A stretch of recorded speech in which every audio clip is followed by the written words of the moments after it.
The pillows are fluff thanks to Miss Emily. The couch is wide enough, join the family. It's all love while we laugh at Perp's criminalities.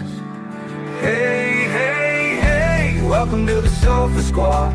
Sipping from the cup at hey, hey, hey. Come laugh with the Sofa Squad. Can't roll my damn eyes hard enough. Oh, please, the puppies need me. Ooh, oh, please, my body is rejecting none of that fancy credential stuff. I'm just here for the cringe binge.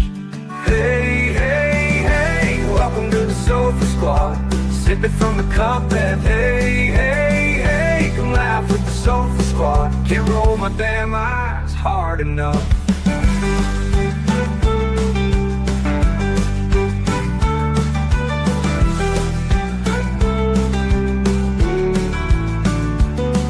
Oh, please, the puppies need me. Oh, please, my body is rejecting none of that fancy credentialed stuff. I'm just here for the cringe binge. Hey, hey, hey, welcome to the Sofa Squad. Sipping from the cup that hey, hey, hey. Come laugh with the Sofa Squad. Can't roll my damn eyes hard enough.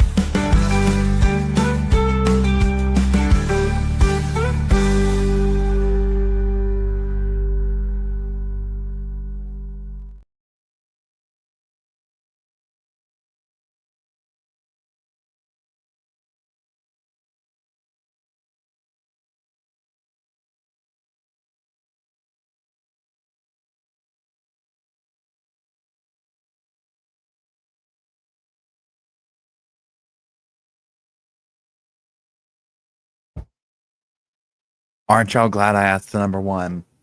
Aren't y'all glad this is why I do? Just talking up a storm over here. Talking up a storm. Muted the whole time. This is why we do the number one thing. Heavens knows if I didn't do it and y'all didn't say that, I would have gone on for who knows how long.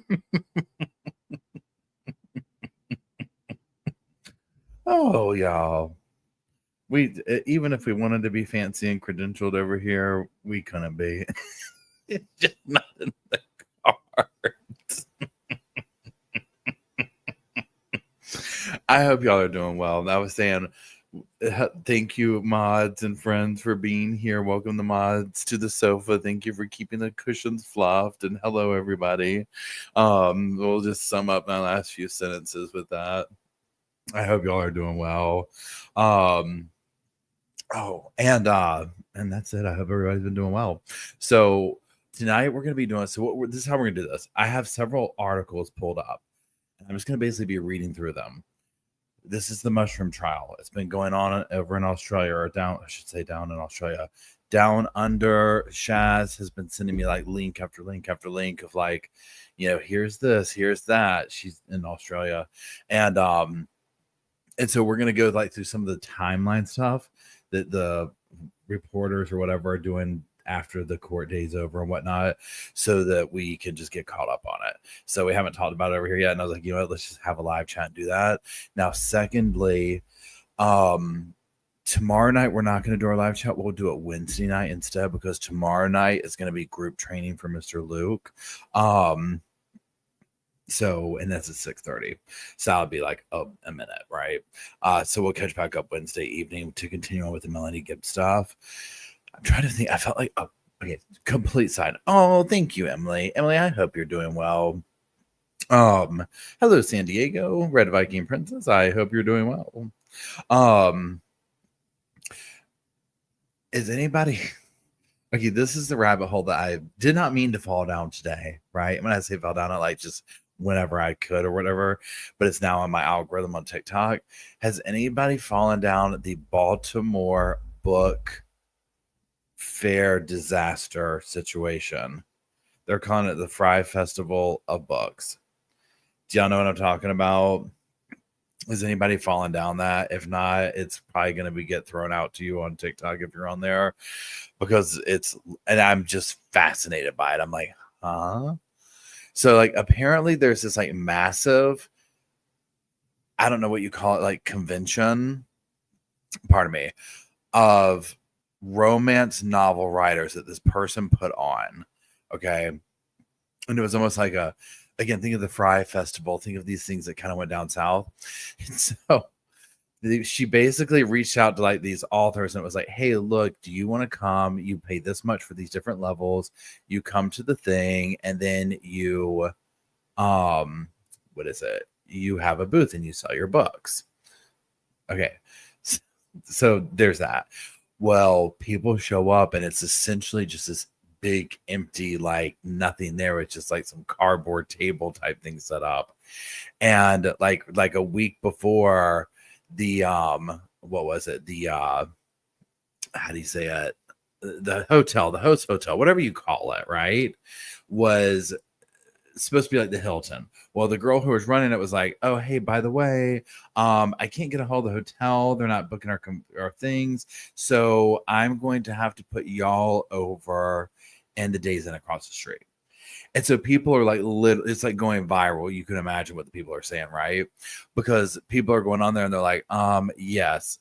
Oh, wait, Casey, how are you? Casey, you're up there, right? So you've heard about this disaster. Okay. It's like all over my TikTok. And people are sharing these stories and stuff like that. And it's like, it's crazy. You know, I keep seeing people all of a sudden, hold on, saying, is Stephanie Harlow in my chat? Or are people just like saying something? I mean, I would be like, literally just like, if I arrived, Stephanie Harlow is saying in the chat room here, that would be so wild. In a good way, obviously. Stephanie, if you are here, hello, girl. How are you? I will see you at CrimeCon this year again. Love your channel, obviously. I keep seeing people saying like, hey, Stephanie. So I'm like, is she here? Is she granted us? I know I love Stephanie's channel. I love her energy. She's really great. Oh, wait, Carly said, no, I was thinking Stephanie Howe was her. It's all good. Stephanie Howe.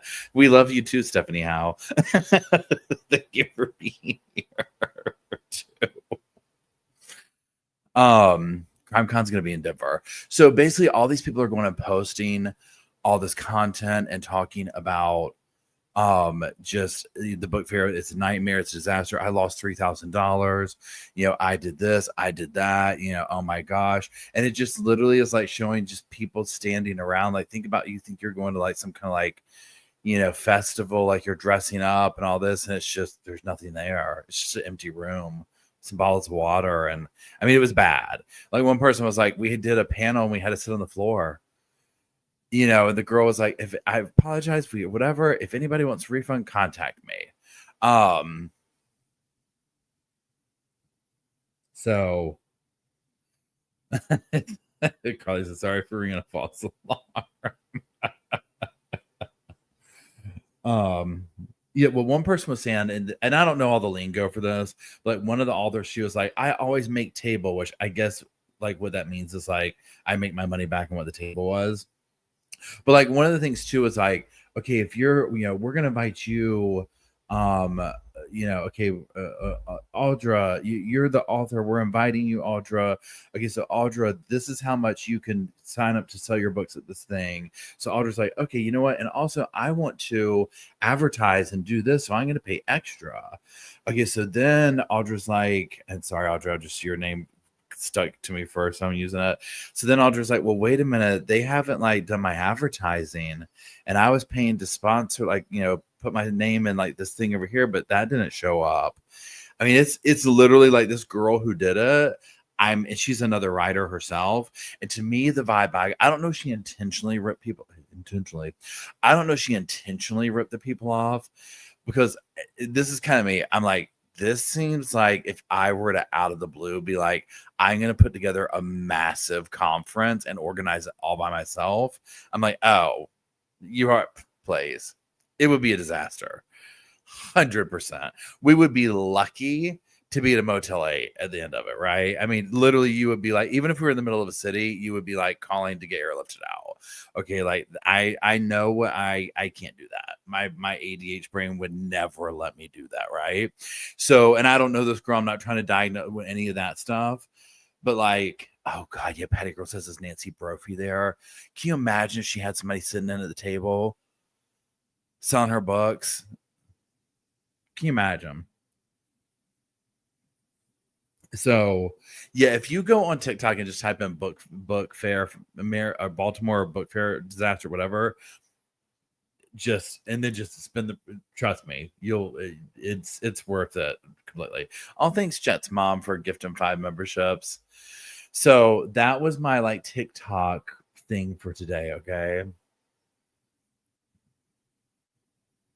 Totally crazy. So, for those who are not familiar with this case, with the mushroom case, so this is the Erin Patterson trial. Erin Patterson, thanks Robert for joining, stands accused of killing 3 people and almost 1 by death cap mushroom. She allegedly, although it looks way past allegedly at this point, okay, has done numerous things, okay, but basically she invited her in-laws over, and then like a sibling or one or something like that, I can't remember, and her ex-husband or estranged husband, but he declined, to a luncheon. They eat dinner, literally start dropping after that. Okay, long story short, and we'll get into this more, I'm just giving you the quick thing or whatever. Oh, Katie's in Melbourne. She's in the mushroom country right now, and it turns out that she had used death cap mushrooms in her beef Wellington. Okay. And this did not end well. Death caps are incredibly poisonous. She again allegedly used a lot of them and killed several people. Well, one person survived to tell the story, right? And they also got information from some of the people, obviously, before they like passed away and whatnot. So she's been, awaiting trial, and now it's here, and all this information is coming out. And all things mushroom, not mushroom for that. I love that. Dominique says, I'm in Australia, but the mushrooms were nowhere near me, or in Tasmania, nowhere near me. I mean, Australia is a huge country, right? So they're called death cap mushrooms. She went back and forth. I mean, the story started falling apart very quickly. At the center of it was her basically trying to pretend that she ingested them too, and that miraculously her children didn't get sick when they ate leftovers and she had scraped the mushrooms off. She's a very, well, I shouldn't say that. She's a good liar in one way, because apparently she's a pathological liar. But then maybe this was went in over her head. I personally think, and y'all tell me, I'm so curious what y'all know or what y'all think and what you know, obviously. Yeah, she tried to talk about I got him at Woolsworth. She tried to talk about I got him at Woolsworth first. Now she's probably trying to say like they got mixed up in there. She's basically admitted that she gave them, but it was not intentional. Not intentional. And that essentially, to me, she's trying to play it off like she got them accidentally or whatever. But she has this bizarre fascination with mushrooms. Like not just death caps. I think she was hoping to be, and what is the name of it again? An angel of death, or what is it called when the nurses and stuff like that, or doctors or whatever, get a person sick to take care of them and be like the savior. You know what I'm talking about? I feel like that's part of this.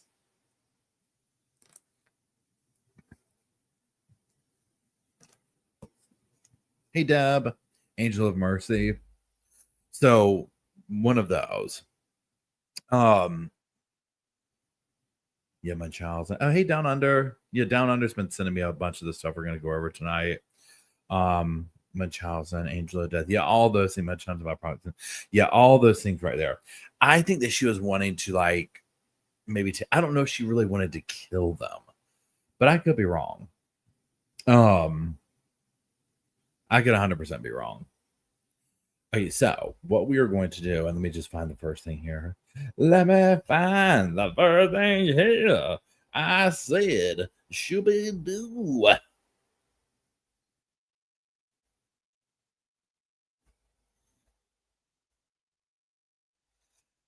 And what I'm going to do is I'm just going to sit here and read this.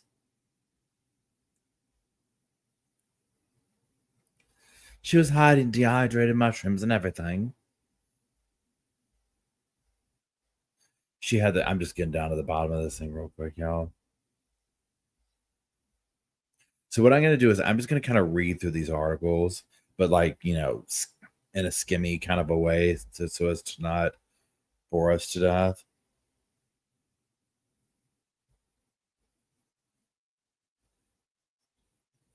Erin and her. Okay, so also keep in mind, her name is Erin Patterson. Her estranged husband's name is Simon. Okay. So the four elements of the and I made a like an edited version of this for the main channel, and I think it'll be tomorrow. I might do this one tomorrow, but it's like day one. I did an overview on the main channel, but then this is like day one or whatever.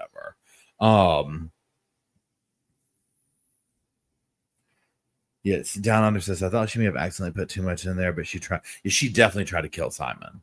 So her husband, or estranged, whatever you want to call him at this point, definitely tried to kill him. I think a few times.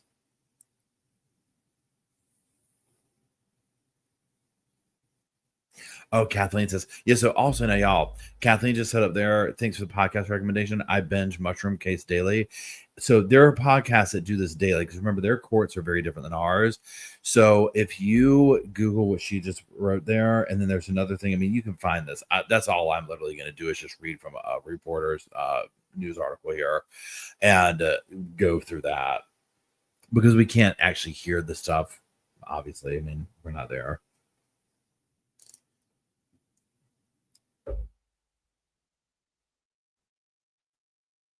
Okay, where did it go? Is this it? No, that's not it. I said, hey, welcome to the Sofa Squad. This is by Tita Smith, and this is for 7news.com, Australian News. Let's get rid of this page over here. Should we do? Welcome to the Sofa. Okay, so there's four elements of the crime of murder: causation, willed conduct. Remember, this is Australia. Hold on. Causation. So the accused caused the death of the deceased by serving the deceased a poison meal.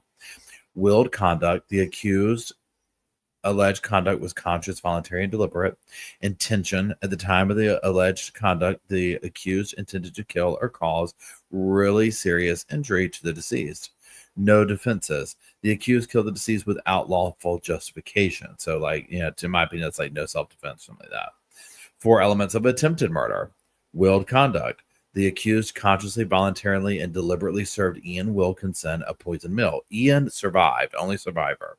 Attempt. The accused alleged conduct was more than merely preparatory to killing Ian and immediately and not remotely connected with killing Ian at the time of the alleged conduct. Intention. They intended to kill Ian. And in no defense. There was no lawful justification of killing him. Okay.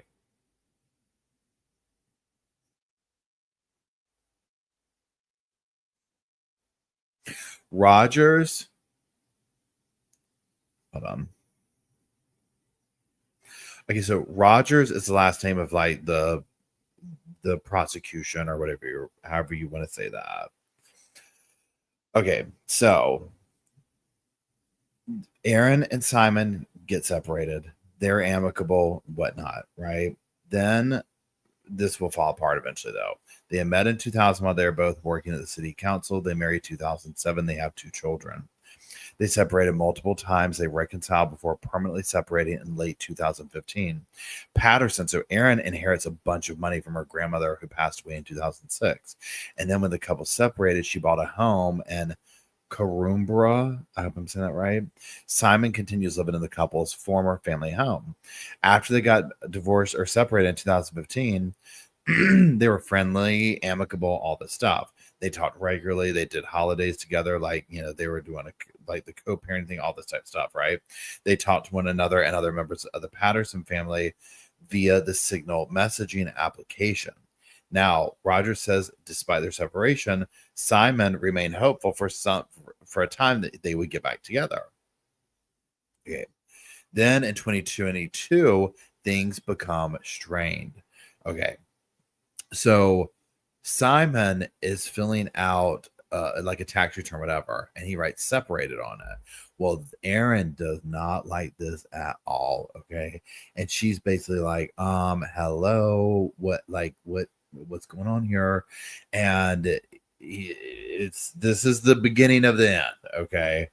So he tried to amend the tax return, do this and that, whatever. This isn't going to work. So Erin, hold on, Raj. So Patterson confronts him about it. And again, I'm just referring to this article here, and requests that he should pay for child support if they're going to be separated or whatever. Simon offers to amend the tax return, but the accused, Erin, says that she would need to seek child support from him. He was accepting of that. Their relationship starts to decline from that point. Issues arose concerning the payment of child support, including whether Simon should make additional payments outside of child support for expenses such as school fees. At the start of term 3 in 2023, she changed the children's school without consulting Simon before. So, like, this is all going downhill, right? This is like crashing.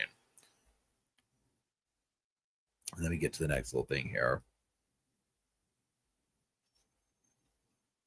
The lunch invitation. Okay, June 24th, 2023. The accused host, and so Erin, she hosts Donald and Gail at her home for a lunch along with the children. Rogers has told the court. So that's the state, or, whatever, the prosecution. Simon Patterson was invited, but he declined. Don and Gail went to the lunch, but did not get sick, Rogers said. And wait, I'm going to sneeze. Hold on.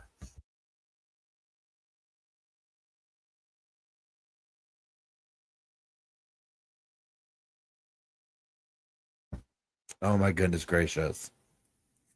Oh, sorry. That one made my eye. Look at my eyes. They're twitching. That was a good one. Okay. So in the days after the lunch, the accused told Donald and Gail that she had a lump. Now remember this, y'all. That she had a lump in her elbow that required testing, and that she had an appointment with St. Vincent Hospital on June 28th. The following day, Erin said the appointment went okay, but she said that a needle biopsy was taken of the lump. She would return for MRI next week. Okay. Roger said that Gail later sent Patterson an email asking how she went with her test. And Patterson responded saying there was a bit to digest and everything that has come out, and she would talk more about it in person. Okay.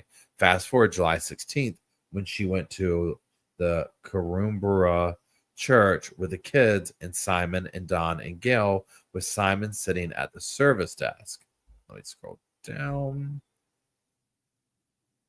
Patterson approaches Heather and Ian and asks them to lunch, and then approaches Simon at the desk where he's at and invites him to come and lunch with Don and Gail. She said she wanted to hold a lunch on July 23rd, Rogers said. She said the purpose of the lunch was to discuss her medical issues.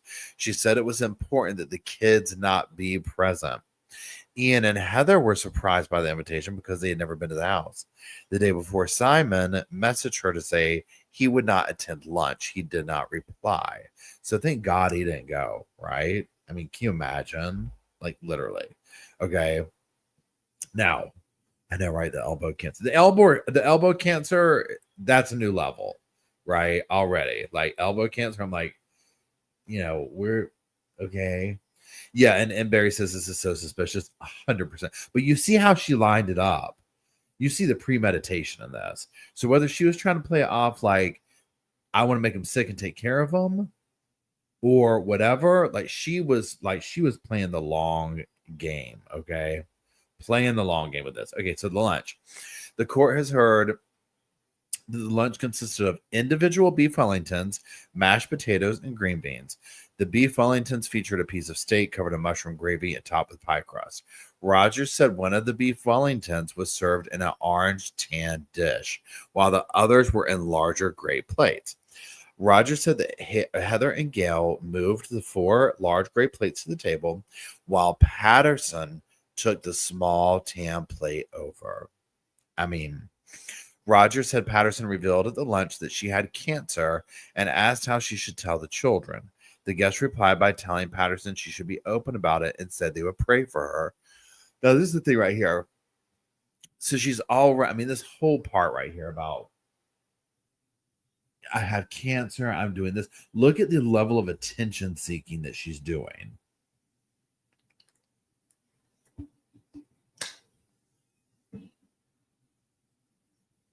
Okay, let's scroll back up. Hours after the lunch, and that's just the title of these things. The court has heard it was arranged for the children to go to the cinema on the day of the lunch. A friend of one of the children also went to the cinema. Around 2:25, Simon Patterson picks the kids up, returns to Patterson's home, and then drops the friend off around 7. Around midnight, Sunday, the 30th of July, Heather and Ian started to suffer nausea, diarrhea, and vomiting. They stayed in separate rooms. They did come together to talk. The court heard Don and Gail went to the hospital that evening with the same symptoms. After speaking on the phone to Don, Simon drove to Ian and Heather's house to tell them to go to the hospital. During his visit, Heather said, I noticed Erin put her food in a different plate. Her plate had colors, and I wondered why that was. Now, here's this part right here. Now, I mean, these weren't, very young people here, okay?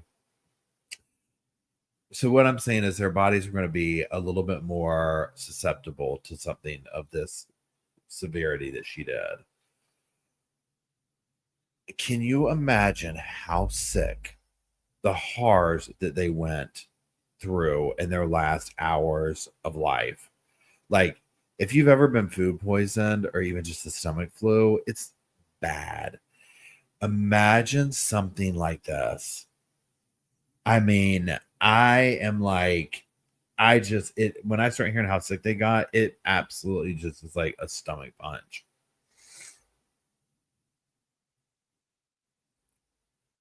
Okay. Scroll up some. Hospital visit. So Simon and Don had private conversations about the lunch after the couple were admitted to the hospital. Mom doesn't want me to tell you. This is a quote. Mom doesn't want me to tell you this. It is about what we talked about at the lunch, the court heard Don told Simon. Erin told us, hold on. Erin told us that she had tested for a medical term relating to her elbow. She'd said it tested positive for ovarian cancer.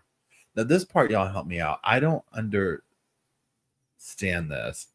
Are they trying to say that she was saying that the elbow thing was from ovarian cancer?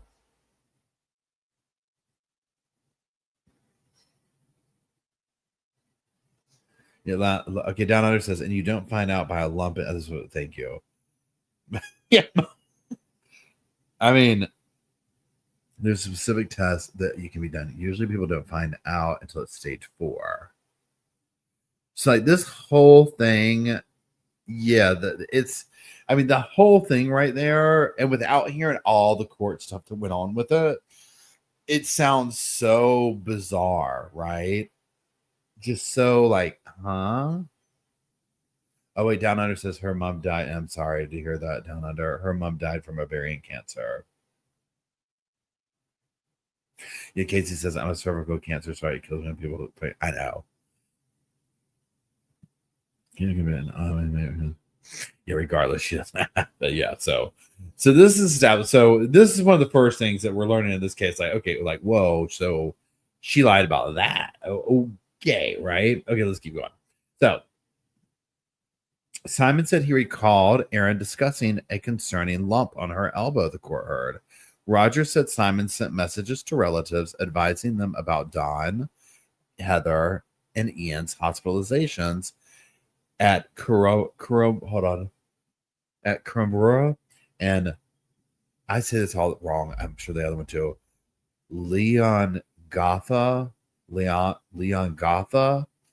So each of the people are different hospitals, is what I'm getting at, but I just can't say those names. Let me know in the comment section how to say it. Pretty please.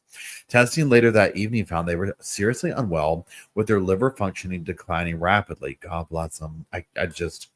Don and Gail were transferred to Dandenong Hospital later that evening, where Don began vomiting red and dark brown fluid.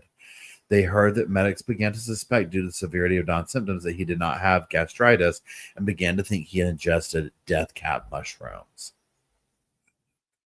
What an evil person. Gail's symptoms were not as severe as her husband's. Medics began to make inquiries as to how much of the beef Wellingtons were consumed by each of the 4 alleged victims. High level of concerns, next section. Rogers told the court that medics assessing the Wilkinsons began to have a high level of concern that the couple were experiencing symptoms of death cap mushroom poisoning. Arrangements were made to take the couple to the other hospital. Meanwhile, Don had been placed in an induced coma at the hospital. At this other hospital. Rogers said medics began to treat all 4 guests under a working diagnosis for death cap poisoning. Due to the conditions, all 4 were transported to the critical care unit at the Austin Hospital. Next section is Patterson told Simon she had diarrhea after lunch. Now, this is okay. When we start getting into this part, y'all start listening to how much she did not want to get treated, okay, for her mild symptoms. You've got people, and granted, it's like, we know, right? Hey, Tori, how's it going?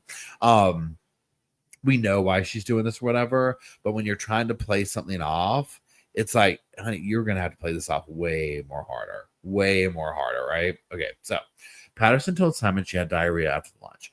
The court heard the morning after the lunch, Patterson told her children she was starting to feel unwell. Simon rang to inform her that his parents and aunt and uncle had been hospitalized and to ask how she was going. Rogers said Patterson told Simon she was concerned about driving the children around that day because she was having regular bouts of diarrhea. This was the first time Simon heard of the accused feeling unwell. Later that afternoon, Patterson left her home to drive one of her children to a flying lesson in a town about an hour away. However, that was canceled due to bad weather, and so she drove the family home. There was CCTV showed Patterson stopping at shops on the way home and not exhibiting behaviors consistent with having diarrhea. Rogers said one of the couple's children said she did not see Patterson regularly using the bathroom that evening. However, another child said that they did. The following morning, Patterson spoke to Simon and told him she was still experiencing regular diarrhea. Rogers and Simon advised Patterson to go to the hospital, which she did. Upon arriving in the urgent care center by a doctor who apologized for the delay as there had been critical patients. After explaining her symptoms, the doctor became aware she was the 5th attendee of the lunch and ushered her into the urgent care department for assessment and treatment. Okay, so here's the thing. Number one, so it's like however long she's talking about, I'm going to run some errands. I might have to run to the bathroom every now and then. And people are like in liver failure in the hospital. Okay. So you already know when they're like, you need to go to the hospital. You know, that was the first thing where she was like, oh my God. So here's my thing. And I don't know if this has come out in court yet. Let me know if it has or not. I mean, we'll get to hopefully the information. But here's my thing. At that point, I think she was either like, let me take a tiny little bit of the mushrooms to make myself sick, or let me take something, or just straight up lied about having diarrhea. Because if I was her at that point in time and they're talking about, how are you feeling? And she's talking about like, oh, well, I've got to run to the bathroom every now and then. Oh, you better believe I'd be talking about, give me some sour milk, like something. You know what I mean? Like, or let me take a little, just nibble off the edge of one of those. Like, I want to just be like, well, we're just going to go to the hospital and wing it. You know what I'm saying? Like, we're just going to wing it. And we're just going to talk. We're just going to pretend that we don't feel good. There's no way. Hey, Rebecca, how's it going? I'm glad you made it. Hey, Bandit's mom. So, I mean, like, 100%, I would be doing whatever to, like, you know, that stuff you can eat that makes you, a bottle of X-Lac, Northwest said, something. Okay. Something. Right. Not Erin. Not Erin. She's just gonna boldly walk up into that hospital, talk about, I feel a little tepid. Okay. No, this is not how this is supposed to go, girl. This is not how you're gonna get away with this. Okay. Okay. So let's keep going. Castor, thank you, Jessica. That's what I was thinking of. Castor, girl, I'd be like on the way followed up with a big old mocha, just chugging both of them. They people be running out of the emergency room for me. They'd be like, I was worse off than the people in a Deuce Tacoma. Okay, I mean, I would be playing it up. Okay, anyways, let's go. Here we go. So, where are we at? Okay, we already did the section. Let's go up here. So again, so they're like, oh my God, she's the 5th attendee. We've been seeing other patients. Let's get her. We got to get her back here. The next section is titled Bought the Mushrooms at Woolworths. Now, to me, this would be the same thing as me talking about I went and got the deadly poisonous mushrooms at the Food Lion down the road. You know, which, I mean, hey, crazy stuff, whatever. Okay, so when medics became aware that Patterson cooked the lunch, they asked her, where in the hey diddle diddle did you get the mushrooms? Roger said that Patterson, now remember this, because there's several stories she'll come up with. Roger said that Patterson told the medics that she bought them at Woolworths. Hours later, Simon's brother phoned Patterson, Roger said. During the call, Patterson said that she sourced the mushrooms from a local Woolworth and an Asian grocer in the Oakley area of Melbourne. She said the ingredients included 500 grams of button mushrooms and dehydrated mushrooms she bought from a store in April 2023. So remember, so at least this is how it was for me. When we started hearing about this case coming to the surface, this is where she's talking about like, oh, I got it like some little market or something, right? And it was like, and then when they went to find it, they couldn't find it. We'll get to that too. But like, in the beginning, with this little bit that came out, we knew that there was this level of she's trying to blame the Asian grocery store and like, you know, whatever. Okay.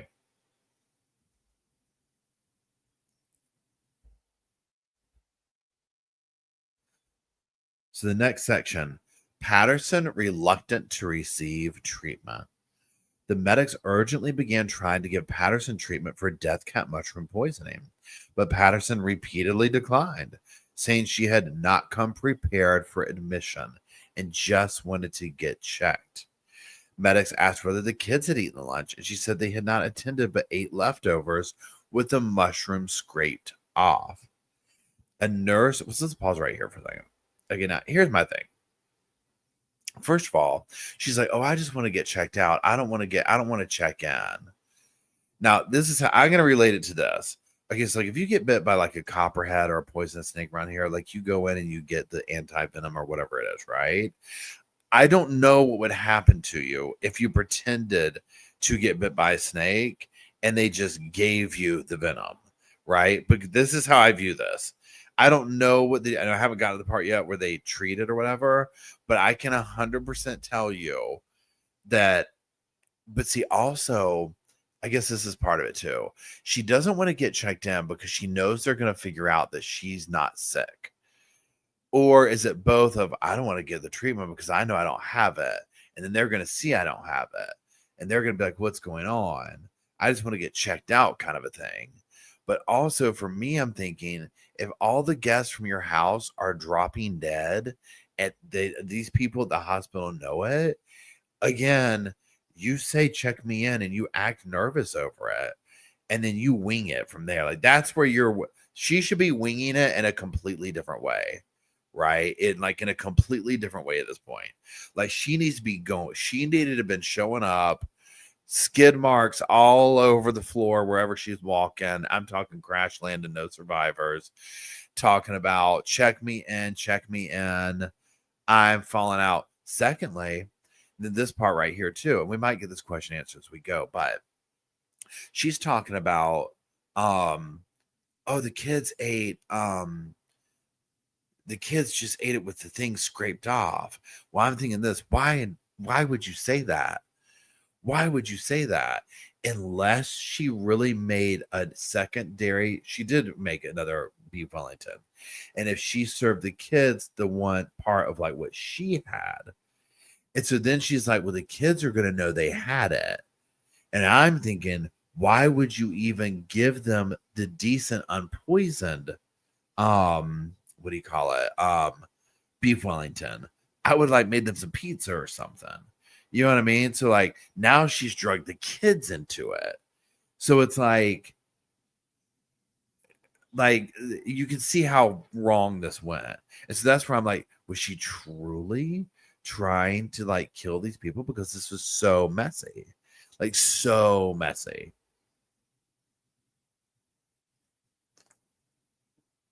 Wait, Northwest, are you saying that this Northwest, to your liver transplant comment, are you saying that that's how, if you get death cap poisoning, that's what they have to do? So that would be a huge reason. If that's the only thing that they can do is like a liver transplant to you, that, I mean, yeah, it's like, I'd be like, never mind, I'm good. Like, well, your liver's fine. I'm just not really sure what's going on here. Yeah, hey Lauren, how are you doing? And Lauren says, if the kids don't like mushrooms, why would you make a dish for the mushrooms when the main ingredients? Exactly. Right? Like literally, why? Why? Liver transplant is only if it fails. Okay. And as yummy as beef Wellington sounds, I will never, after this case, when I ever have one again. The surviving person had a liver transplant.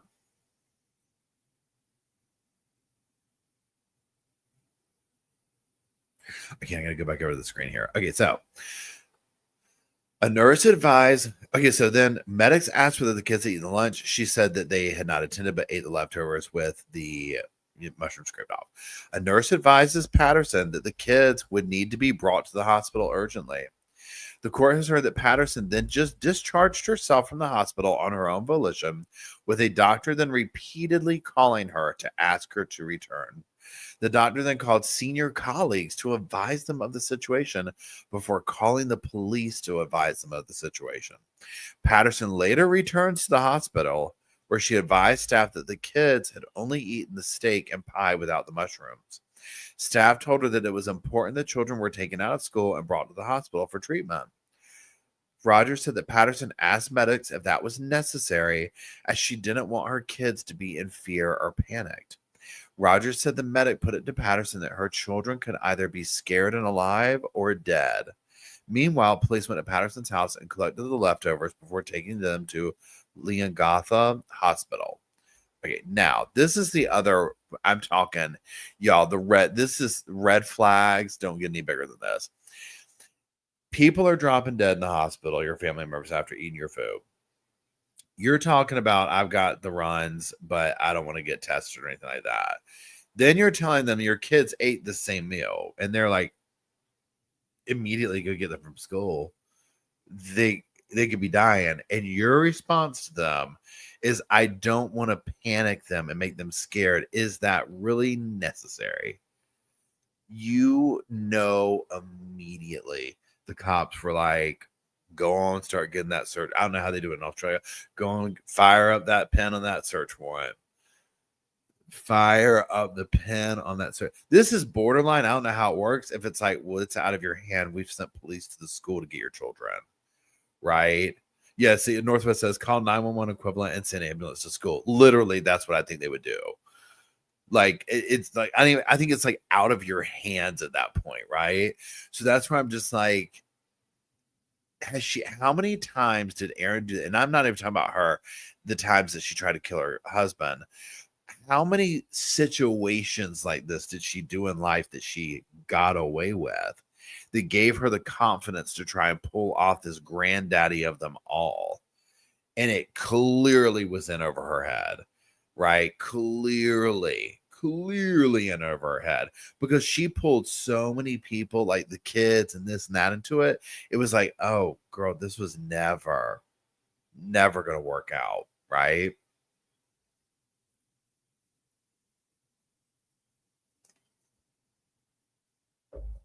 Okay, there you go. I don't want to scare the kids. Okay, never mind. They'll be okay. Okay, so not concerned about children's health. A doctor assessed Patterson and found that she was dehydrated and had mild stomach upset. However, testing did not find that she was not suffering from health markers that would indicate she was severely unwell. Patterson and Simon were in contact during late morning as he was on his way to the hospital to see his parents. She told him she was at hospital and the kids had eaten the leftovers and they needed to go to the hospital. Simon agreed to take the kids to the hospital. Patterson reiterated that she did not feel the children needed to be treated. Medics explained the toxins still could have seeped into the meat. Rogers said the medics reported Patterson became teary at that point and said she didn't want her children to have to be involved.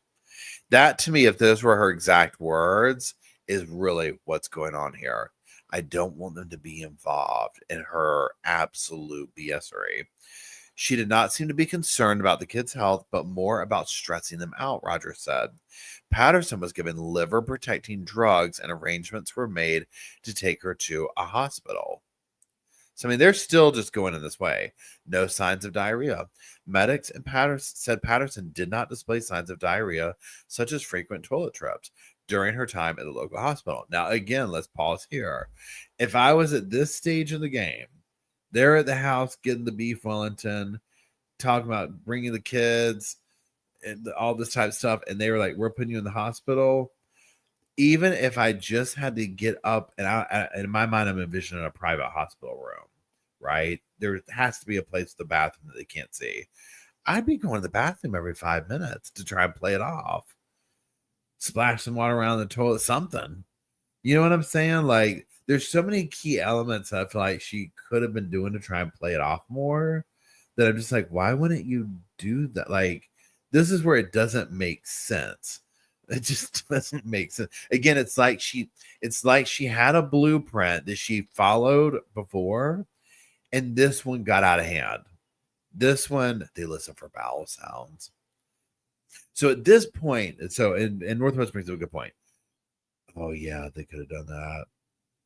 See, I would have been like this. If they were putting the thing in my stomach, talking about your stomach's not gurgling or anything, I'd be like, look, doctor, you need to, I got to go to the bathroom again. Those things might be broken. But regardless, unless you want to get messy all up in here with me, I got to run to the bathroom again. I'd be in there doing that. I'm not going to do it, but I'd be doing all sorts of. I mean, because honestly, at that point, you were fighting for your own. You're like, she's in there like, oh my God, I did not mean to do, like, I didn't think this was going to happen.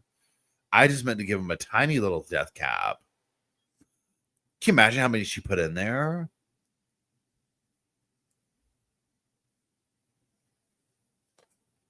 Like, so many things went wrong with this.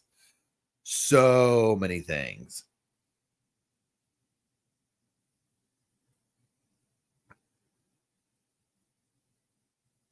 Yeah, she was winging it at a certain point.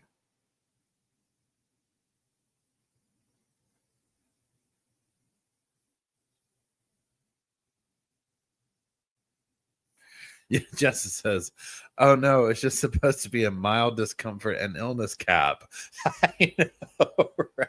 She got the sister variety to the death cap. What'd you say, Jessica? The mild discomfort and illness cap, not the death cap. She got the precursor to the death cap. Okay, so here, let's keep going. Okay, so where are we at? Okay, so Patterson's later transferred to another hospital, basically, and the children were taken to that same hospital, but the children's version. Okay, the kids didn't show any signs of ill health and were kept overnight for supervision. Patterson told the doctor that she had developed signs of diarrhea on the evening of July 2023. Asked where she sourced the mushrooms, she said that she bought them from Woolworths and the Chinese store. Rogers said the medic asked if she had used any foraged mushrooms, and she said no. Keep that in mind. Patterson was also kept overnight in a room near the children. During her stay, Simon also noticed that she didn't show any signs of having diarrhea. Well, no, I mean, she was stopping to run errands on the way home. No signs of death cap poisoning. The court also heard testimony that has heard testing while Patterson was at the hospital found there is no biological or chemical evidence that she was experiencing death cap poisoning. That's why she didn't want to stay. No Asian grocer selling death cap mushrooms identified by authorities. Now I remember this popping off in the beginning. The court has heard VIC or Vic Health Authorities launched an investigation after Patterson said that she bought the mushrooms from Woolworths and Chinese grocer in Melbourne. In the days after the lunch, Patterson gave a description to the Victorian Health Department of the mushrooms she said she bought. Rogers said Patterson told authorities the mushrooms bought from the Chinese grocer looked like button mushrooms. Hold on. Health authorities visited dozens of stores across Melbourne suburbs identified by Patterson as where she may have bought the mushrooms. However, the court heard authorities were unable to identify any store in the suburbs identified by Patterson as selling the mushrooms she had described. The department received no other reports of people falling ill like the lunch guest, Rogers said. The cluster was determined to be an isolated incident. Now, here's the other thing, too. So if you're sitting here trying to play it off like Woolworth's got a bad batch of death caps, also could have been like, remember that thing that popped off here in the States like a long time ago where somebody was going around poisoning like things at the grocery store? I think it was Tylenol or something like that.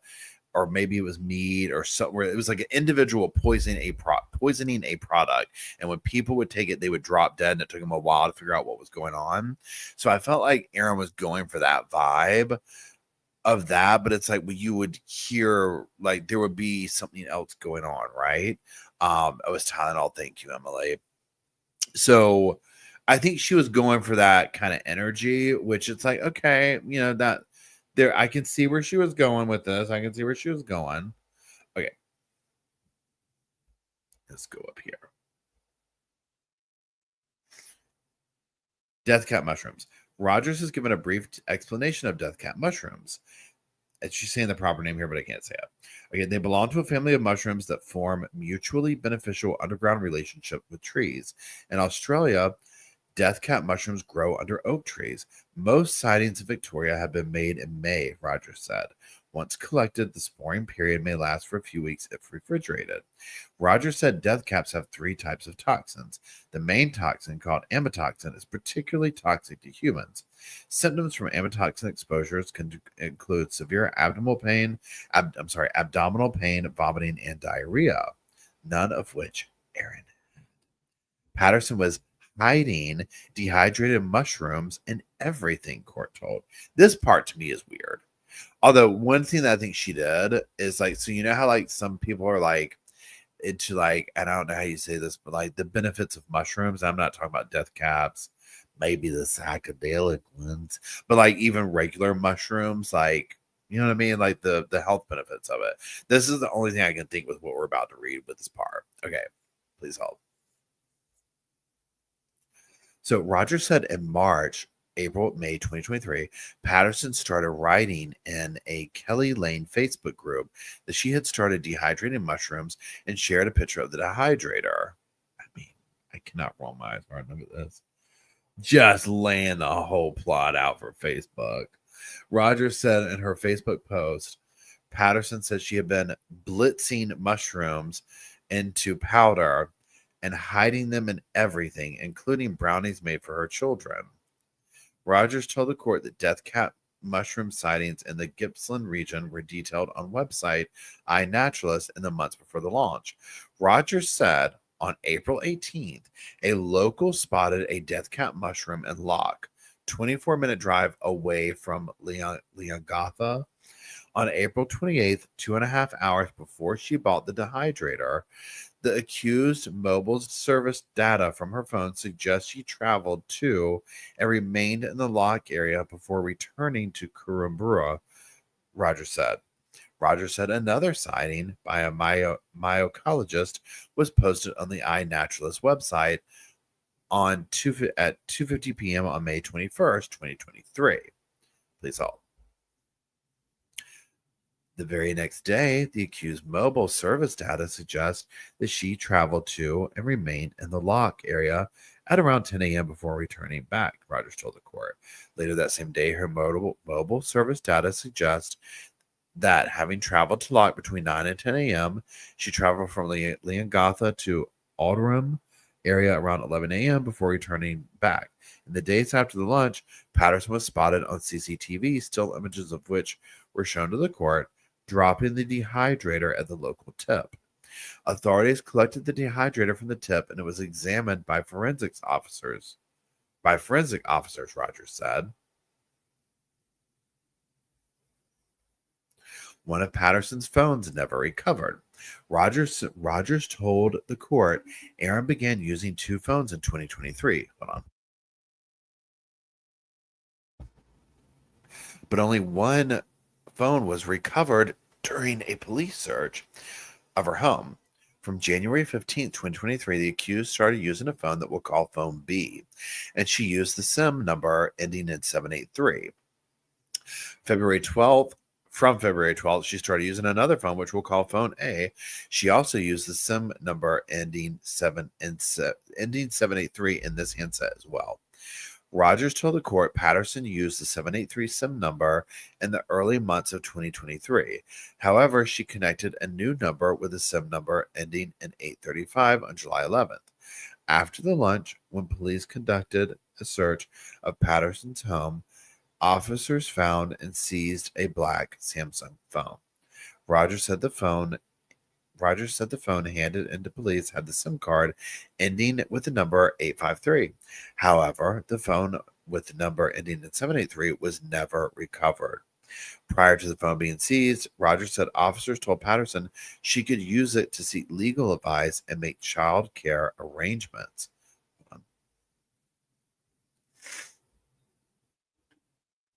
Before seizing the phone, the officers asked Patterson if the phone required a PIN code to enter it, and she said yes. However, when the officers seized and used the phone, it didn't require a PIN code. The accused phone records reveal that during the execution of the search warrant at her home, she was still using her SIM for number ending 783 in Phone A. This is the phone number that the accused had been using since February 12th and throughout the period immediately preceding and during the lunch. This phone and SIM card have never been recovered. Rogers also told the court that there had been a factory reset performed on the phone. Factory resets, here we go, that was recovered prior to it being seized by police. On 21 Wednesday, 2 August, the day after the accused was discharged from the hospital, she conducted a factory reset on Phone B, which she had been using prior to February 12th, and that factory reset was conducted at 11:09 a.m. That same morning, she drove her red 4-wheel drive with a particular registration to the Cornborough transfer station and landfill tip at 11:34. The very next day, August 3rd, she removed the SIM number ending at 835 from her Samsung tablet and placed it into Phone B. That means that Phone B was then utilizing the phone number ending in 835.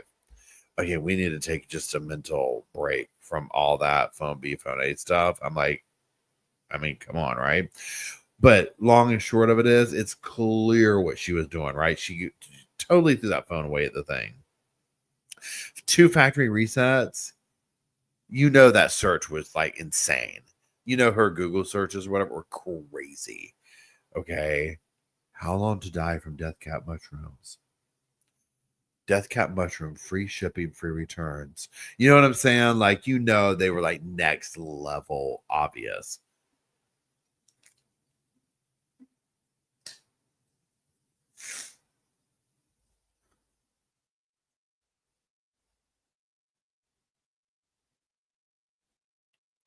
Next section. Patterson did not have cancer. The court has heard testing that found that Patterson did not have cancer, as she told the guest at the family lunch. Rogers told the court Patterson did a self-administered screening for the cervical cancer on March 2nd, 2023, with clinical notes indicating Patterson was advised on March 24th. The result was negative, and she would not have to retest for 5 years. Rogers said there is no record of Patterson receiving a needle biopsy or any other medical procedure in relation to a lump on her elbow or any part of her body. in 2023. The Victorian Cancer Registry, which maintains a record of people with cancer in Victoria, has no record of the accused having received a cancer diagnosis. Under legislation in the state, it is mandatory for health services, including pathology laboratories in Victoria, to report all cancer diagnoses to the registry.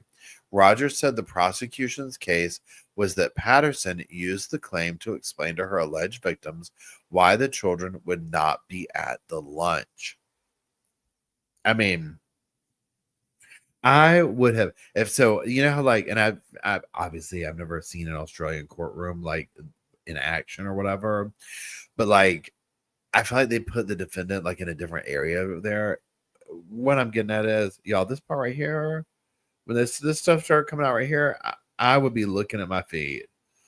I would be looking at Lauren says, wait, so you're telling me she didn't have elbow cancer? Shocker. Spoiler alert, she actually didn't have elbow cancer. I mean, can you imagine when she's trying to be all solemn and dramatic?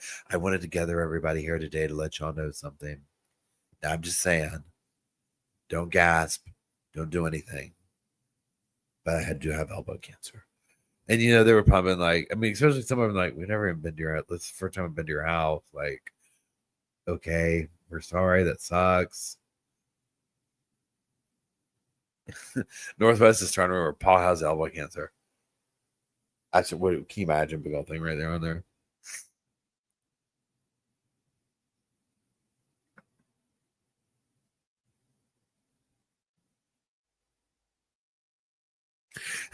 Down Under says she was in a true crime group. She didn't learn anything. You know, that group is talking.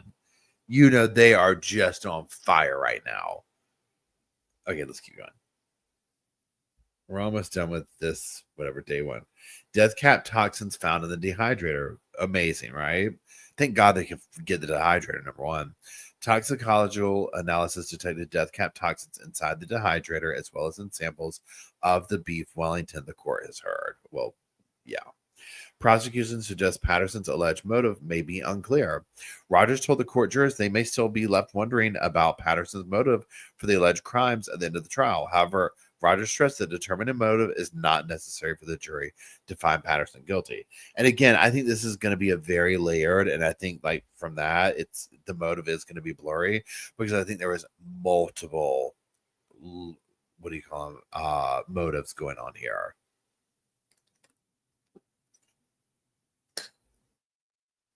It wasn't just a clean cut, like, I want blank, so I'm going to get rid of blank. Like, there was a lot of stuff going on. There's probably, as this happened, people that knew her for a long time that are like, we have no idea who this woman is. Like, everything we knew about her is a lie. Okay, now where? Okay, wait, here we go. Okay.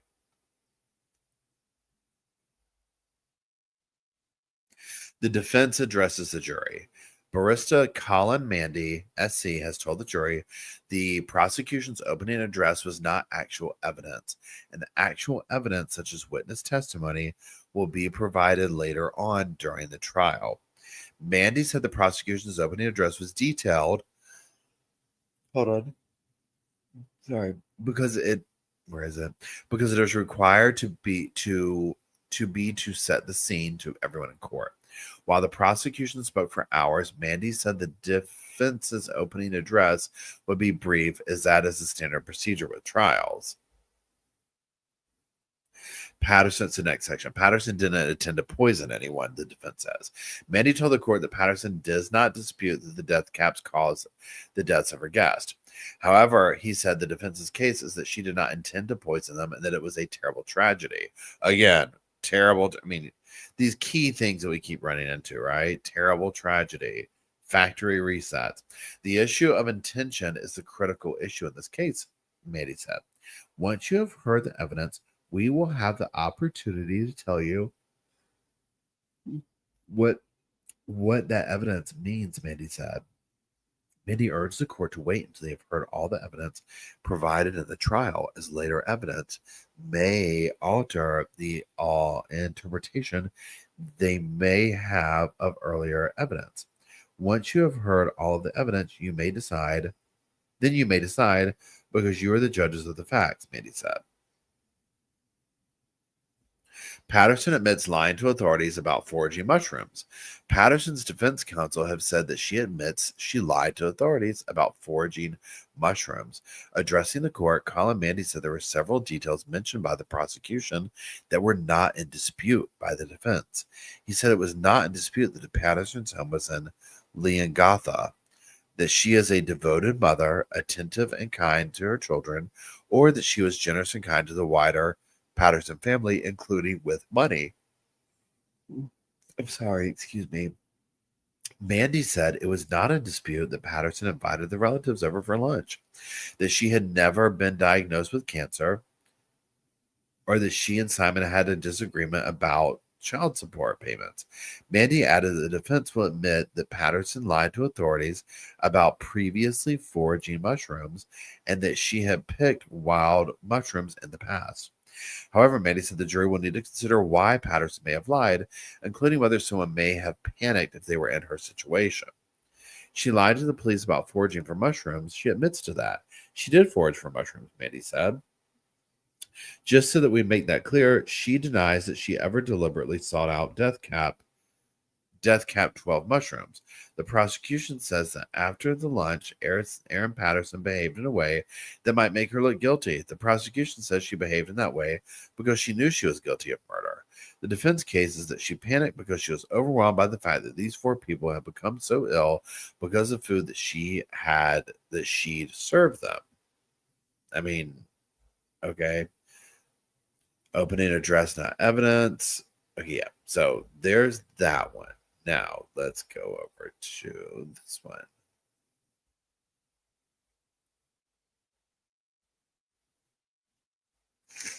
Let me just get down. Let me get at the bottom of this screen.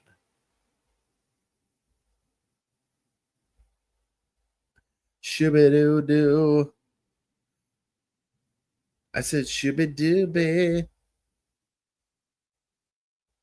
Shooby-doo-doo. Okay. Let me rehydrate, please. Hold on, I'm going to mute you.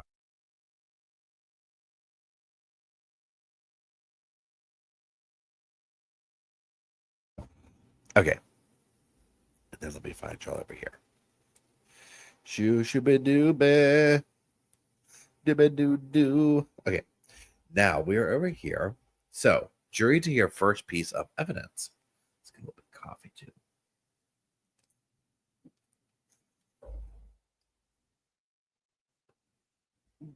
Okay, that was just a recap. Let's go to the next one. Simon Patterson takes the stand. Now, remember, Simon is the estranged husband. He takes the stand as the first witness in the trial. I mean, they were coming in hot. Okay. Under questioning from prosecution, Simon tells the court he met Patterson, to whom he's still married to. Okay, so they are still married.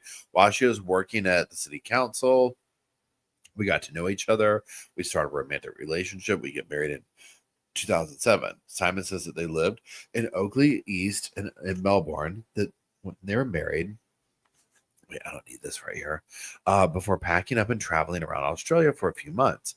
Simon was presented by prosecution a family tree of his family by the prosecution.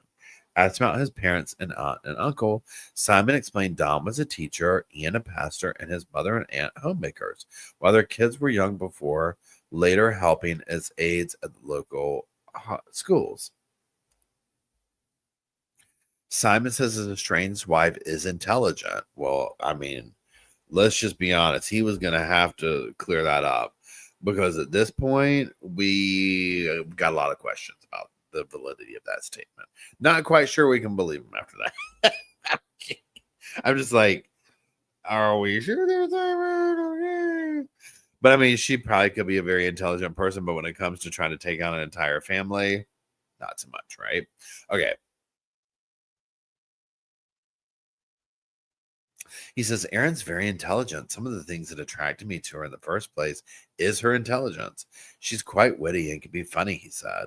She has a university degree in business and accounting. She's qualified as an air traffic controller. She started a vet science course while we were married, and I know she studied legal courses as well. The air The qualified air traffic controller is like thrown in there, right? Like that's so like such a niche thing, right? For the other stuff she has going on. Simon says it was rare for his wife to host family gatherings. He said that it was rare for her to hold gatherings. While the couple regularly spent time with his family, he said Patterson rarely hosted get-togethers. So again, more red flag. This is not normal. This is not normal at all, right?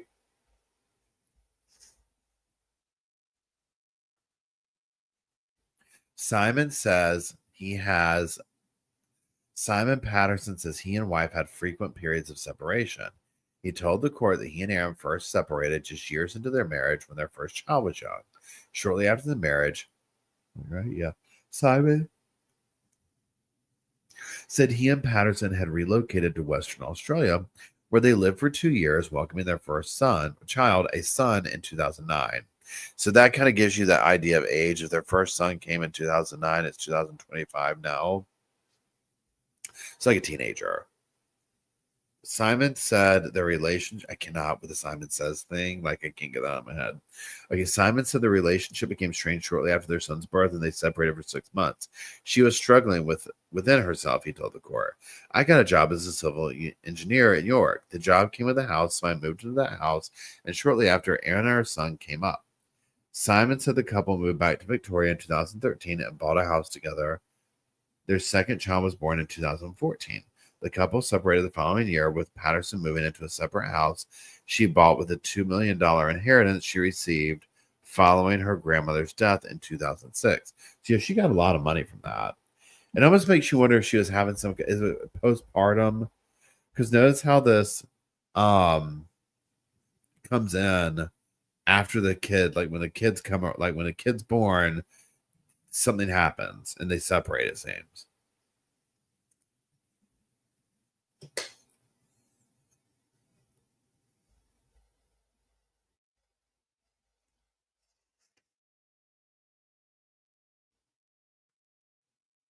Okay, relationship breakdown. Patterson described her marriage as toxic. Simon said the couple permanently separated in 2015, with Patterson later telling him their relationship was toxic. Rogers asked him, when you were separated, did you ever leave Erin, or was it always her leaving you? Simon paused before answering. That's a difficult one to answer. My perception was, I'll put it this way, when we lived together, it was always her leaving me. However, there were a couple of times when we tried to reconcile, and I stayed with her for a short period and then went back to my home. Rogers, throughout those separations, how would you describe your relationship? Most of the time it was friendly. Was it important to you that it was remained so? Partly because I think it's good to be friends with the person you're married to. And plus, I like to have good relationships with anyone, especially my wife. At that point, Simon paused before asking, can I have tissues? Rogers asked Simon if he would like a break, but he politely declined, adding, I'm just struggling to answer the question. Rogers, can I put it this way? Did you continue to care for her? Simon, yes, very much so. Simon confronted by Patterson over child support.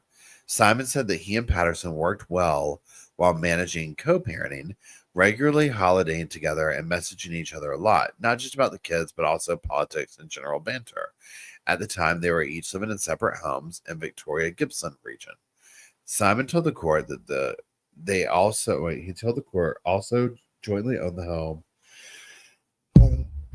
I'm sorry. I apologize. Oh gosh. I'm sorry. In an apartment in Melbourne, which was later transitioned solely into Patterson's ownership. Simon told the court that Patterson moved into the home in Leongatha around 2021. He said there was a confrontation with Patterson at the home in 2022 when she asked him to talk to her in the car and then asked why he had changed his relationship status on a tax return to separated. Simon said Patterson said he should be paying child support payments if their relationship was officially changed in Australian taxation office records. She was upset about that, he told the court. Simon said it was not intentional and likely a miscommunication between him and his accountant. He said he offered to Patterson to change it. She rejected that, said she wasn't happy about that. It was resolved by her saying she would apply for child support. I mean, we'll get that in a second. Simon added, that was the first thing that made me feel like there was a substantiate change in our relationship.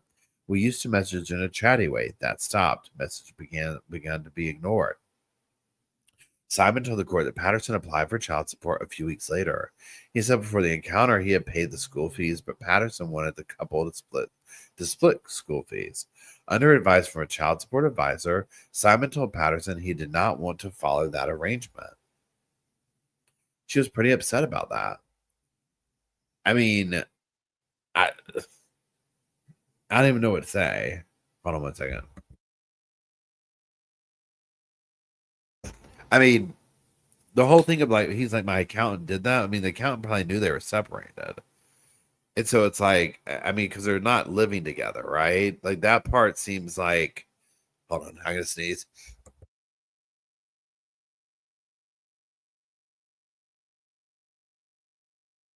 Oh, goodness, excuse me. That part seems pretty, I don't know. That just it seems like she saw an end and she was like, I'm going to get that money from him.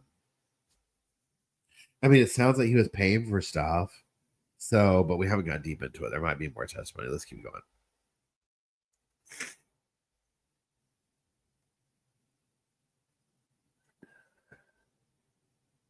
Simon says that Patterson got on really well with his parents.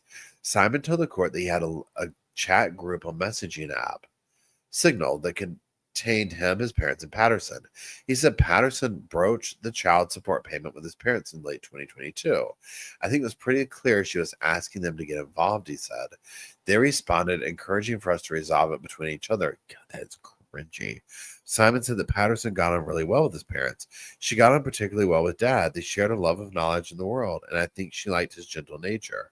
Mom and Dad were really active in maintaining a good relationship with her, and I think it was mutual. And to think she could look at those people as she served them poison. Simon was reluctant to accept Patterson's lunch invitation. He told the court that he was invited to lunch by Patterson in June, but didn't attend. He said his parents, Don and Gail, attended that lunch. He said around July 16th, he received another invitation to attend a second lunch being hosted at her Lee and Gotha home. At the time, the couple were at church, where Simon was helping run the administrative aspect of the service. Erin approached me while I was sitting at the laptop, and she came and asked me. She said she had some important medical news that she wanted some advice on how to bring that to the kids, so she was inviting Mom, Dad, Heather, and Ian and me, and she wanted me to come. Simon says he was reluctant to accept the invitation. She said, "Are you going to put that in your calendar and your phone?" he said. I told her I didn't really use my phone calendar and would write it down when I got home. Literally told her he would pencil it in. Simon said he discussed his lunch with his parents, and they informed him that Patterson had been having medical issues. So this was like, probably if he knew the parents were going to be there, he might have been like, I don't want to go because what if, she says something, about this money stuff or whatever. Yeah, I am. I'm like completely stuffy. I might have elbow cancer. I've got a touch of elbow cancer. Oh.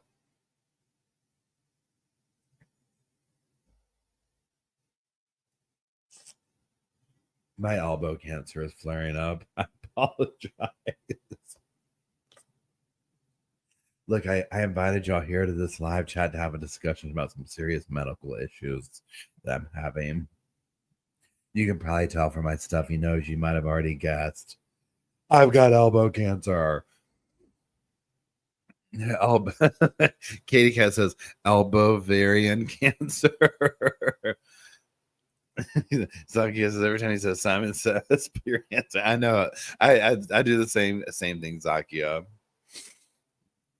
Oh.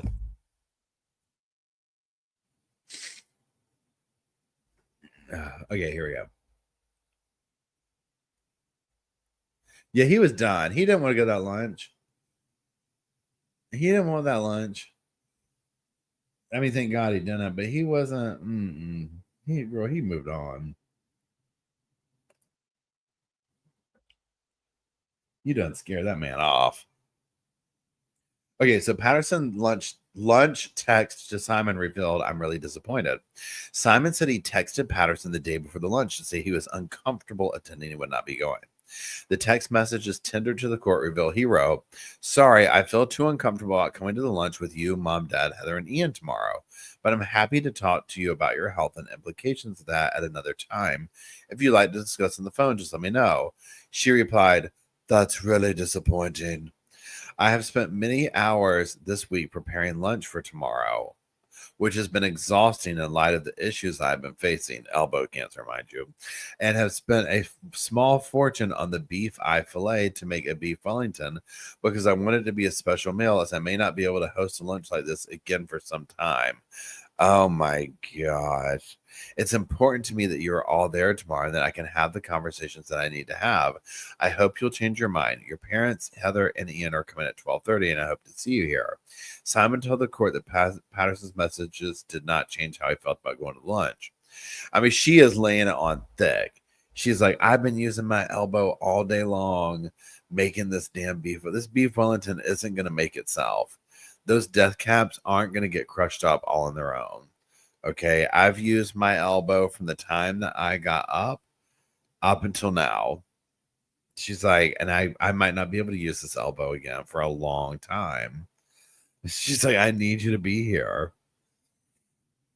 It's so like cringy and scary when you look back on the evidence that comes out in some of these cases like this right here, where it's like, I mean, this is crazy. This is crazy. Yeah, Curious Leah says, definitely someone with control issues. Absolutely. Absolutely. And Anne says, put some real elbow grease into it. She's like, "I'm not going to be able to put any elbow grease in anything I'm doing for at least another 3 weeks. I need you here."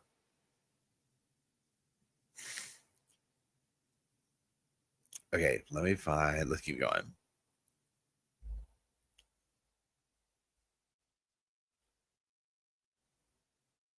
Heather questioned beef Wellington plate. Is Erin short on crockery? Okay, I don't know what that means, but we'll find out. Simon said Simon says he dropped the kids off at school. Simon said he dropped his children, who were not present at the lunch, thank God, back to Patterson's home in the afternoon of July 29th. He did not speak to Patterson, his parents, or Heather and Ian for the rest of the day. 8:35 a.m. July 30th, the day after the lunch, Simon received a call from his dad. He told me he and Mom had been vomiting and had diarrhea, which had been continuing throughout the night. So they called emergency services and were waiting to be picked up. Simon said he went to his aunt and uncle's home, where he found them noticeably ill. He said he gave them two options. He would call an ambulance or drive them to the hospital.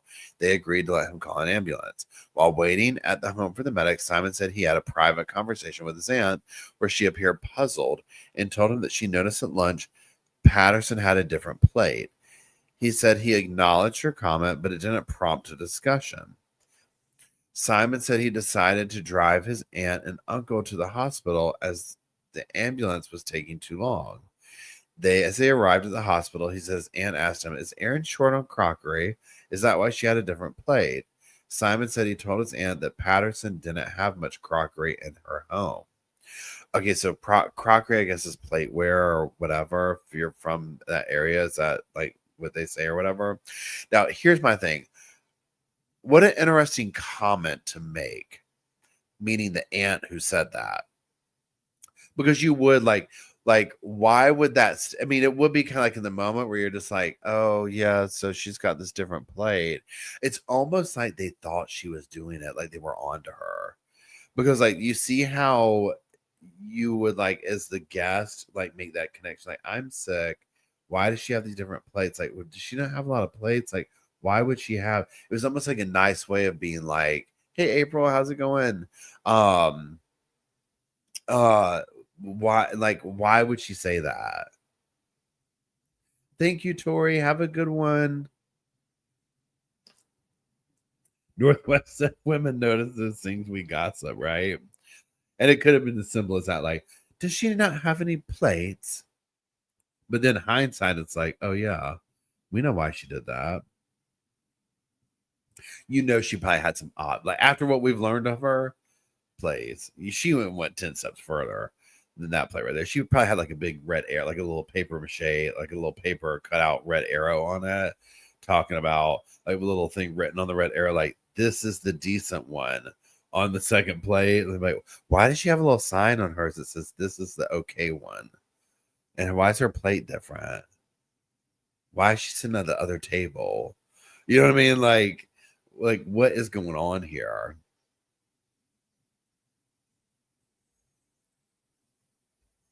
Yeah, Brenda says it's a nice way of trying to say your wife is trying to kill us, right? It's the proper way of saying it. I mean, she could have used a paper plate or something. I mean, come on.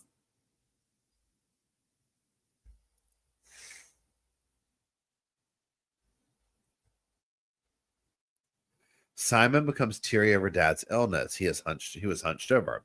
Simon has described the first time he saw his father Don in the hospital following the lunch. He was lying on his side, hunched quite noticeably, he told the court. Speaking was an effort, and his voice was strained because his voice was trained in a way that he wasn't right inside. He was in pain. God bless him. I mean, I can only imagine. Patterson told Simon she was sick after lunch. Simon said he spoke to Patterson on the phone once his parents and aunt and uncle were admitted to the hospital. While discussing pickup and drop-off arrangements for that day regarding the kids, he said Patterson said she was ill with diarrhea. She said it was frequent, something in the order of every 20 minutes. She was saying it started mid-late afternoon on the Saturday and continued throughout the night. Simon told the court that Patterson later told him she had gone to hospital for treatment. I mean, now who knows, maybe if she did do that, because like, you know, the part where the hospital's like, well, you need to come in or whatever. But I don't think that's the way it went. I think that he told her, I don't know. Everyone's getting a different story. Everyone's getting a different story.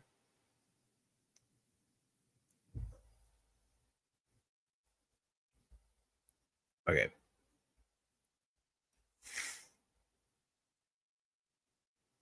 Patterson paused during nonsensical discussion about her diarrhea. Monday, July 31st, 2 days after lunch, Simon told the court that he received a call from Patterson between 10 a.m. and 12 p.m. on Monday while he was at a petrol station. He said Patterson indicated she told the hospital that she had given the kids leftovers from the beef Wellington. The staff wanted the kids to be picked up from school and taken to the hospital for assessment. She said she would drive to school and pick the kids up and take them to the hospital to be checked out, Simon said. She paused after that. That is when the conversation turned, and it did make sense to her that I should pick the kids up, because I had said to her earlier during the conversation.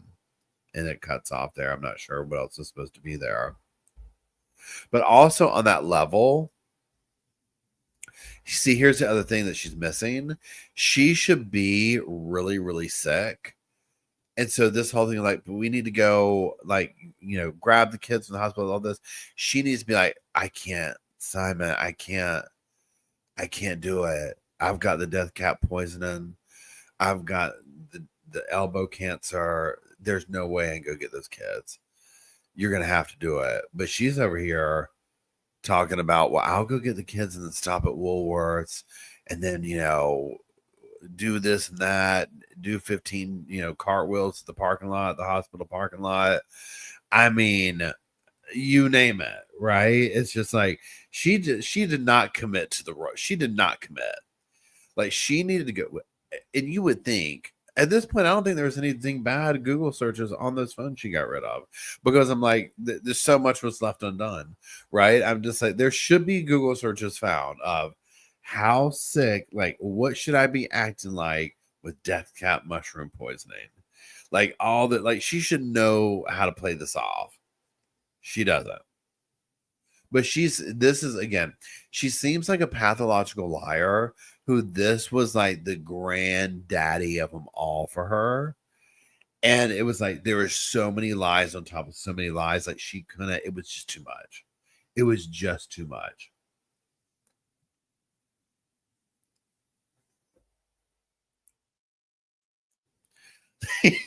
That's what I've been thinking too, Shannon. I was long to die from mushroom. I literally think that if that Google search is not on her thing, I don't know what it is. I am done with her. If they find that Google search on her phone, I mean, you know it's on there too. You know it's on there. You know it's on there. How long to die from mushrooms? A little bit of a Karen Reed humor there. Karen Reed trial humor there. Okay, let's keep going. I can't. Okay, so wait, where are we? Oh, yeah. Okay, so next section. Patterson did a mushroom taste test with her daughter. Oh my God. Upon medics' request, the kids were picked up from school and taken to Monash Hospital, where Patterson had been taken to. The kids were found to be healthy, but were kept overnight in a room near Patterson. Simon said he spent quite a bit of time with Patterson during the family's stay at the hospital as the kids moved between the two rooms. Rogers put it to Simon that on Tuesday, August 2nd, while the family were together at the hospital, the couple's daughter brought up the topic of mushrooms. I have never seen how many times. I mean, I get the cases about mushrooms. I have never seen more obsession with mushrooms, though. Like, this is just weird to me. The whole thing, like how much like Erin's like into them, and like I mean, just like I can't. It's bizarre. So, at some point, the kid brings up the conversation of mushrooms. Simon says, "Our daughter raised again the topic that she doesn't like eating mushrooms." Rogers, which you said earlier is well known in the family. Simon says yes. Rogers says, "What did Patterson say?" Simon says, "Erin said sometime in the past, I'm not sure when, she'd cooked some muffins and then she had dehydrated some mushrooms and then put different amounts of mushrooms in the muffins. 1 gram, 2 grams, 3 grams, 0 grams, a control with no mushrooms in it. She did sort of a blind taste test with our daughter, and they all found it interesting that our daughter actually preferred the muffin that had some mushrooms in it. I can't remember if it was 1 or 2 grams, but she didn't prefer the non-mushroom muffin." Simon said it was news to him that Patterson dehydrated food and hadn't done so when they lived together. Okay. I mean, okay. Cross-examination of Simon Patterson has begun. The defense, Colin Mandy, began the cross-examination. Mandy, Mr. Patterson, you said up until 2015, regarding your relationship with my client as strong. Simon, I'm not sure not sure the word I would use is strong. Mandy, that's the word you used to. That is the word you use to the same question during pretrial evidence. Simon conceded that was the case, stating his definition of amicable had changed in recent months. Our relationship went up and down, Simon said. Patterson loaned hundreds of thousands to Simon's siblings. Mandy put it to Simon that Patterson had been generous towards him and his family with the funds she inherited from her grandmother's passing. The court earlier heard that she received $2 million windfall around 2006. Asked whether Patterson had given his sibling interest-free loans, Simon said, "Yes, we did loan my siblings money." Mandy, the bulk of that came from her inheritance? Simon, we wouldn't have been able to do it without it. Mandy put to Simon that one loan to a sibling was loaned around $400,000 to build a home, which he rejected, saying he believed it was between $250,000 and $300,000. Mandy also put it to Simon that 4 other relatives, 2 sets of couples, were also loaned sums in the hundreds of thousands to buy family homes, to which he agreed.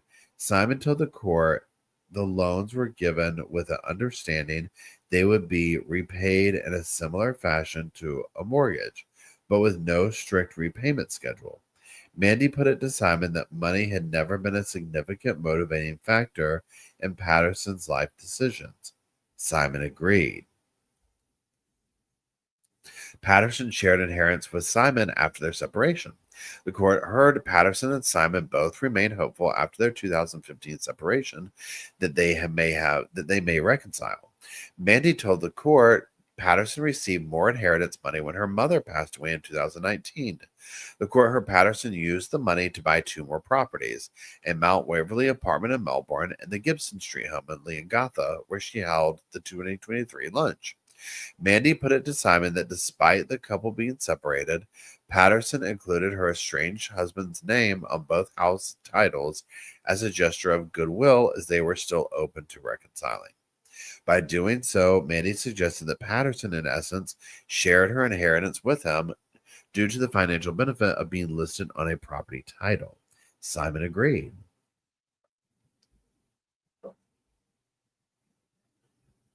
Mandy noted the Leongatha home, which was custom built, was spaciously designed as a family home, which could be occupied by Patterson, Simon, and their 2 kids. Again, Simon agreed. However, he added that he had pondered whether Patterson had ulterior motives. It made me wonder if she was using me for my contacts and expertise to build her house. I mean, that was probably definitely beneficial to her. Let's be honest. This is kind of what we've learned and whatnot. Not unusual for Patterson to visit Don and Gail is the next section. Mandy put it to Simon that his family were part of the Patterson support network, to which he agreed, saying some more than others. Mandy, was it your brother who walked her down the aisle when you were married? Simon, my cousin did. Mandy, and Erin and the children have been to your parents' place many times without you being present? Simon, yes, I think they had.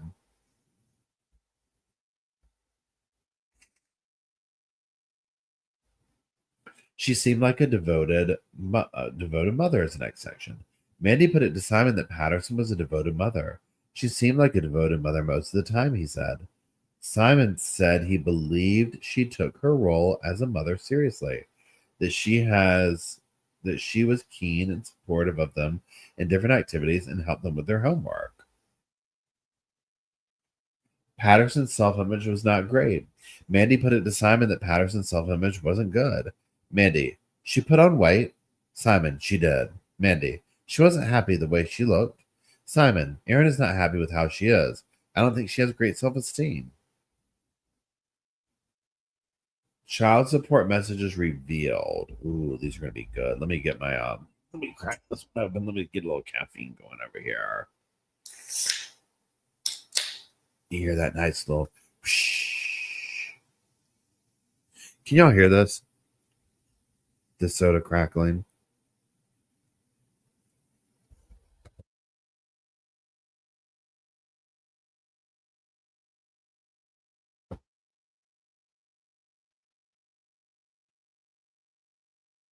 It's both that other one you didn't hear it, yeah. Right. Okay, so here we go. So child support messages reveal. Okay. The court has previously heard that Simon and Patterson's relationship changed after he changed their relationship status in that 2022 tax return to separate it. Simon earlier told the court Patterson was upset, and although he offered to change it, they agreed she would apply for child support. Simon told the defense he understood she was upset and seeking child support because his change on his ATO forms would change her family tax benefit. Yes, so definitely a lot of all about money stuff going on here. Okay. The court has been shown a message exchange between the pair a few months later on a messaging app, which Simon says they use regularly to communicate. So, November 21st, 2022, Erin, FYI, I put in child support application so I can also supply for the family tax benefit, as I said I was going to do a few weeks back. Their procedure is to try to contact you by phone or letter, I don't know, which to confirm basic details, such as you accept you're the father of the children and agree we're separated, etc. They ask for a date of separation, and it's kind of moot because the assessment doesn't begin with the date. It doesn't begin until the date I applied, which is November 18th, but I said September 14th for the sake of having a date. They'll probably ask you to confirm that so that our information lines up, just FYI. And then Simon wrote, thanks for the heads up. So, I mean, okay, well, let's keep going. Patterson received $40 a month in child support. What? Hold on.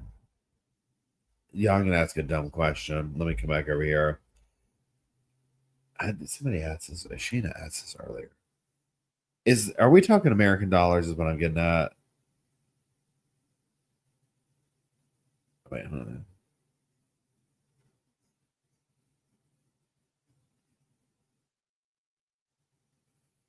40. So, because this is my first thought. all that drama over $40. Is $40 there the same as $40 here? $40 is not worth all that drama she just went through. Let me Google this real quick. Wait.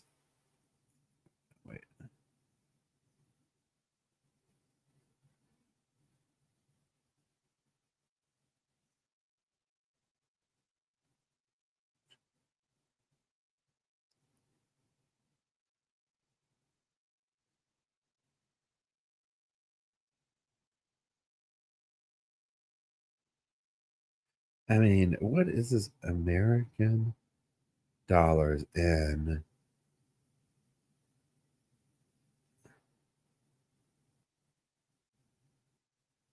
$62? That's just a basic Google thing. I was talking about this earlier today. So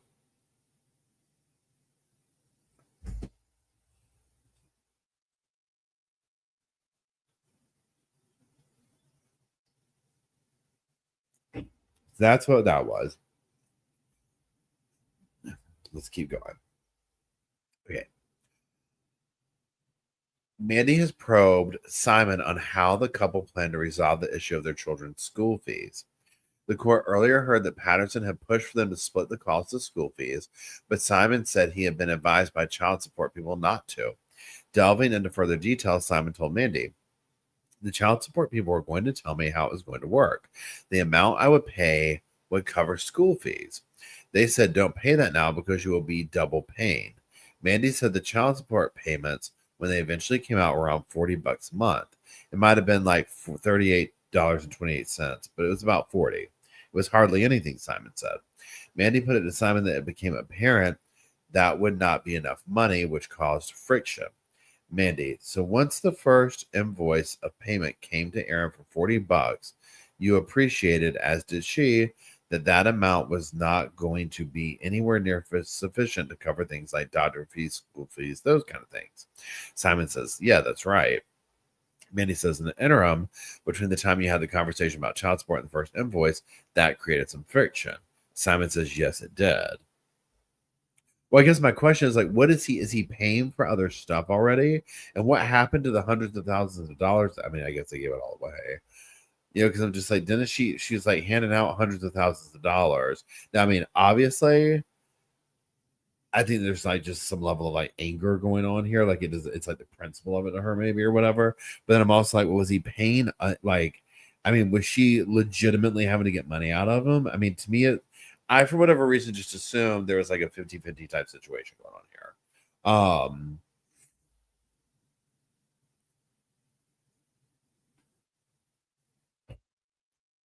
So wait, what if we're coming down to an insurance thing? What if we end up there? Okay. Yeah, she seems. Yeah, I agree, Jessa. Okay. Where are we at? Patterson received. Okay, we did that. That's a repeat. Okay, so that's okay. There we go. Okay, so that's it for that day. Now let me come over here. Load more.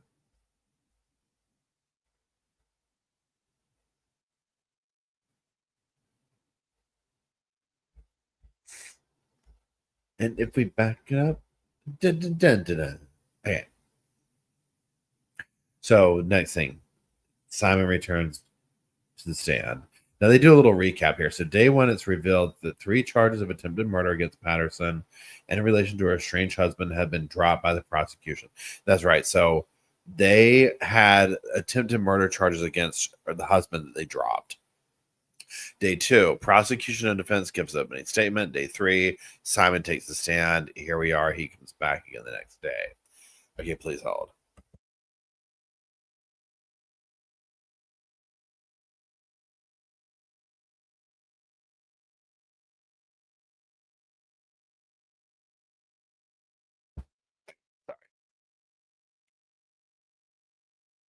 Hey, hey.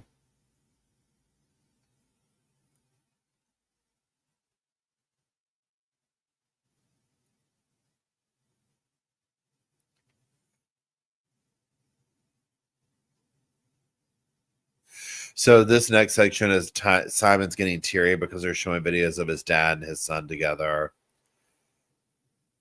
He becomes emotional. It's very difficult, this whole process. Again, so then I'm just trying to get like the good, heart of it. The next section is called Patterson suffered from mental illness, a strange husband says. During cross-examination, Simon confirmed to Mandy that he did not contact his parents after the lunch or Patterson to discuss what they spoke about at the gathering or the purported medical issues she wanted to raise. Mandy put it to Simon that Patterson often complained about various health conditions over the years, which were of substance, which the father of two confirmed, noting his estranged wife had suffered from a list of ailments, including mental illness. She told me she struggled with arrhythmia of her heart, where she'd get quick double heartbeats, and that affected her sleeping, and I believe that to be true, and I still have no reason to disbelieve that, he said. She struggles a lot with mental illness, both postnatal depression, especially after our son was born, and I believe that was real. Now, I would tend to believe something like that too, because of how it seems like earlier when they mentioned after each kid would come, they would get in a rocky spot and she would leave. So maybe there's some kind of depression going on there, or I don't know. But if he's saying this, it's just, I don't know. So he told the court a few years ago that she was experiencing symptoms of another serious condition. He could not recall the name of the condition, but it was something like MS, multiple sclerosis. And while she had symptoms, she had not received an official diagnosis. Now here's the thing. She's just making stuff up. She's multiple sclerosis. She's probably like, I took some therapeutic mushrooms and I'm better now. She's got everything. She's got everything.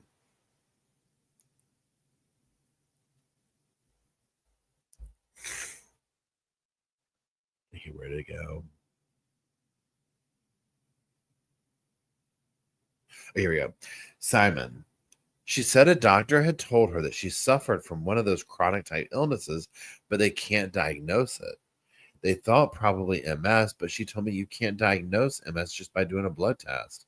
It's a longer diagnostic process. So she said she had blood tests that confirmed she was suffering from one of those diseases, but she didn't have a diagnosis. Mandy, has she ever told you about having ovarian cancer? Simon says, no, Erin has never told me about having ovarian cancer. So, there's that.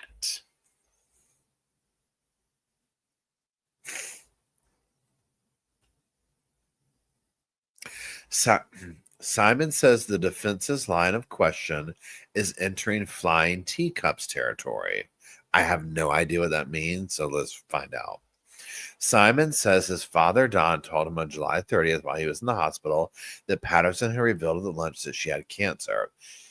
He said she was expecting to undergo chemo or surgery, Simon said. Mandy put it to Simon that he and his father's conversation at the hospital was not long, to which he agreed.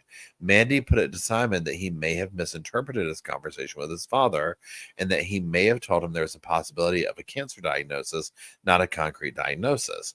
The possibility was more about the treatment than the diagnosis, Simon said. The diagnosis was not in doubt. I came out of that conversation believing Erin had a diagnosis of cancer, and at least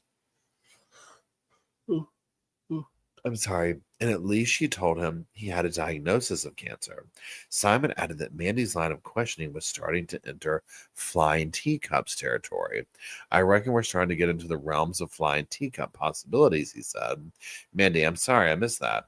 Simon, it is possible there's a flying teapot going around Mars, but pretty unlikely. Look, miscommunications happen. It's possible I've misunderstood everything you said so far, and you've misunderstood me as well. But I don't think we probably have. So to me, that is a flying teapot. End of possibility. Okay, is that sane or something? Like for anybody down under, if you're here down under, is that like an Australian saying or something?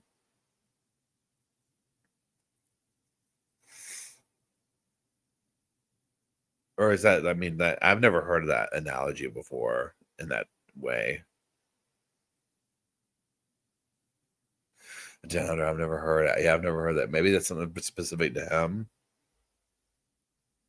Fine teapot, yeah.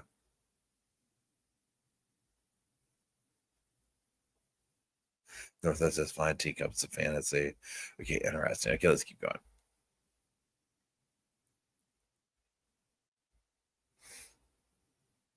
Patterson had a history of leaving hospitals early. Well, yeah, she was making up everything.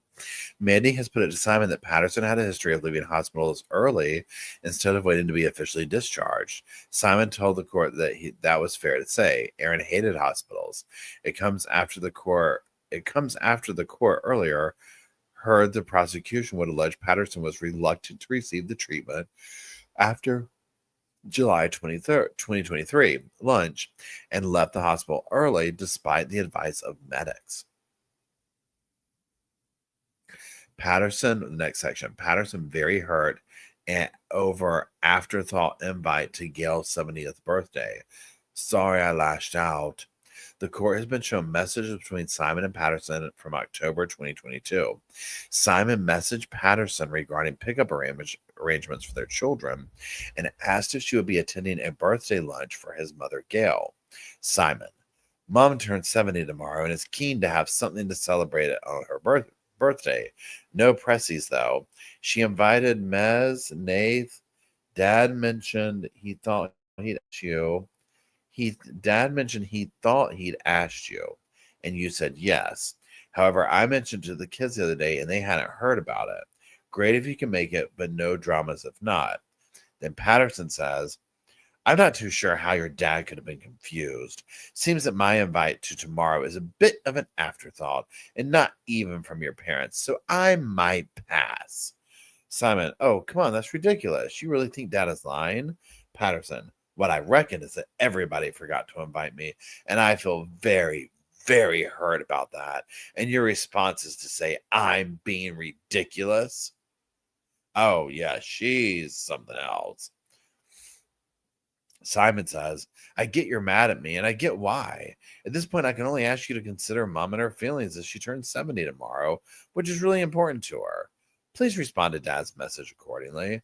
Patterson says, I've told your parents I'll come to lunch and I'll bring the kids. Simon says, thanks, I appreciate that.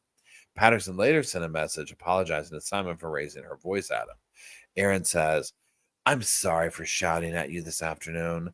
I was feeling very hurt and I lashed out. It's no excuse. I'd like to not do that again. Simon says, I'm sorry too. I'd like to be much more calm and listen better than I did yesterday.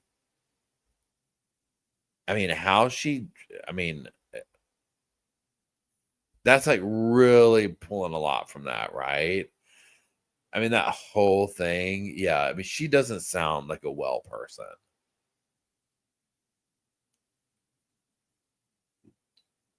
Like, she thinks the whole party's against her, right? It's like, girl, I mean, please, from what we've seen, yeah, they probably did forget to invite you. It was killing them too. I mean, no pun intended on that. But like when she went and invited them, talking about this is why she had to tell everybody it was some serious medical thing because nobody wanted to go to that damn lunch. Okay, like after they were just like, no, like we're good. But then they're like, oh God, she said it's some serious medical thing. It's like we can't not go. Okay, that'll make us look bad. Right? I mean, they were over her BS. Period. Okay, like everybody was over this woman's BS. 100%. And to think that, oh my God. Yeah, now I'm getting more sinister vibes. Like less, so how before I was like, maybe she's like an angel of death or something like that. Now I'm getting more like, oh, she wanted to kill him. Like now I'm getting more true evil.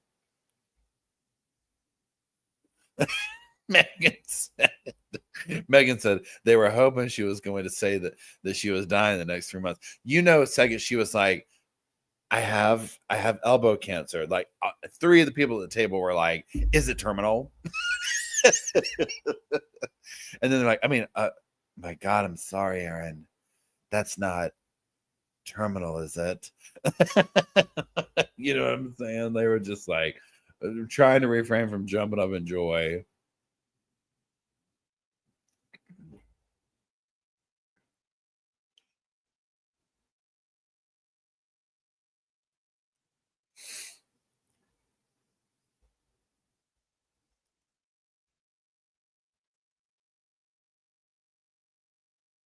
Okay. Pardon me. Simon would not pay his son's medical bill. The court has been shown text between Simon and Patterson between November 22nd, 2022 and August 15th, 2023. So like a little shy of a year. So November 22nd. Patterson forwarded a message to Simon about the cost of a surgery for their son and the anesthetic bill. Erin, can you please pay this? I paid the surgeon out-of-pocket fee a couple of days ago. Simon, the Department of Human Services instructed me to not pay you for anything for the kids from now on, so I can't pay that, I'm afraid. Patterson, it is not paying me. It is paying his anesthesia, whatever. Simon says, yes, that's exactly the kind of thing they explicitly instructed me not to pay for. Simon told the court that the child support advisor said he shouldn't pay for the children's school fees or medical fees. The court previously heard Simon was paying Patterson $40 a month in child support payments. Simon and Patterson's texts were shown to court. Messages between Patterson and Simon between November 2022 and June 2023 show the pair regularly spoke about pickup arrangements for the kids and organizing Sunday church services.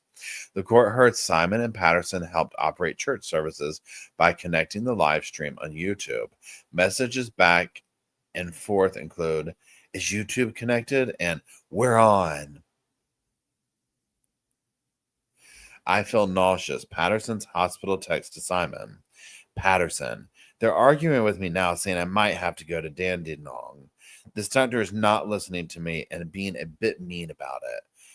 Erin, I feel nauseous and a sore tummy, but they gave me on donestrone and saline and fentanyl. Simon says, sounds like you're well looked after. Kids are waiting for their test.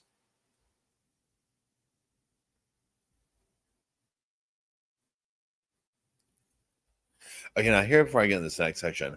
So one thing that I'm curious about on this thing about him not paying the money and is the way that the vibe I'm getting, correct me if I'm wrong, is he's basically saying, like, I'm paying these fees, but I'm essentially the court person or whoever, the child support person is saying, no, don't pay her money for this because you're going to be paying double for it.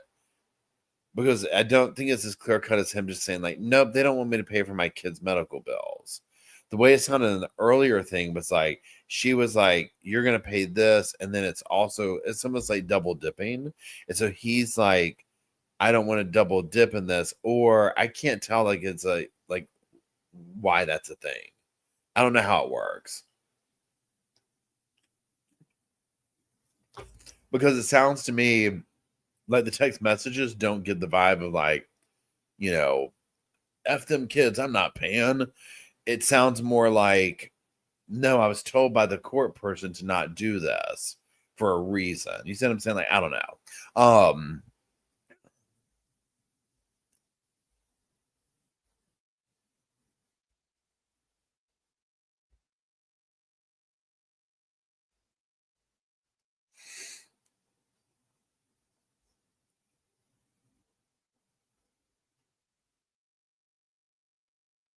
Dominique says no, she gets most of the money back anyways.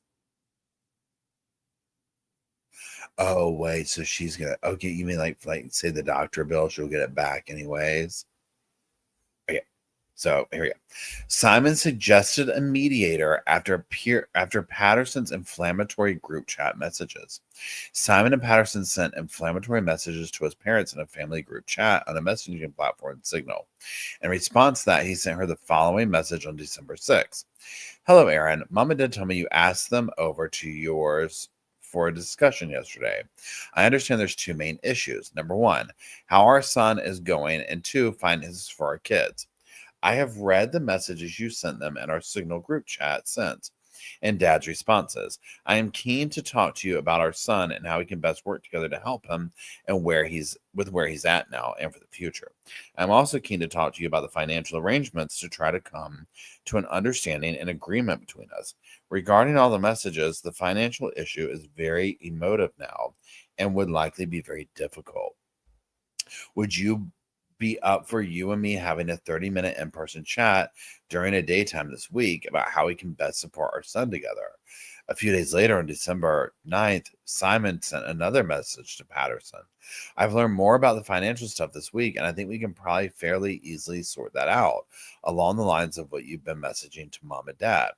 I intend to ask a mediator for help, and you and me communicate about that. Under cross-examination, Mandy questioned Simon about his reasons for sending signal messages. Simon responded, from my point of view, Erin was being extremely aggressive. Hold on. So I thought a mediator might be able to help us. Mandy suggested to Simon that Patterson was not angry, but upset when she was writing in that group chat. Mandy, you used the word aggressive, but that's not the right way of categorizing, is it? She was upset. She was hurt. Simon retorted, perhaps you can put up the messages that she put in group chat and we can see. Mandy put it to Simon that the $38 a month he was paying Patterson in child support was nowhere near enough to help the support kids. Mandy, you believe you were just following advice from child support? Yeah, that's right. Look at it from Erin's perspective. That seems very unfair. Simon, yes, looking at it from Erin's perspective. Okay, that was that. So cross-exam wraps up. Okay. Please hold. So we do. Okay. Hi, my name is Luca. Okay, hold on, let me get this expanded down here. Yeah, this is saucy. I mean, this is just everything a crazy high-profile trial like this lives up to be, right? I mean, this is crazy.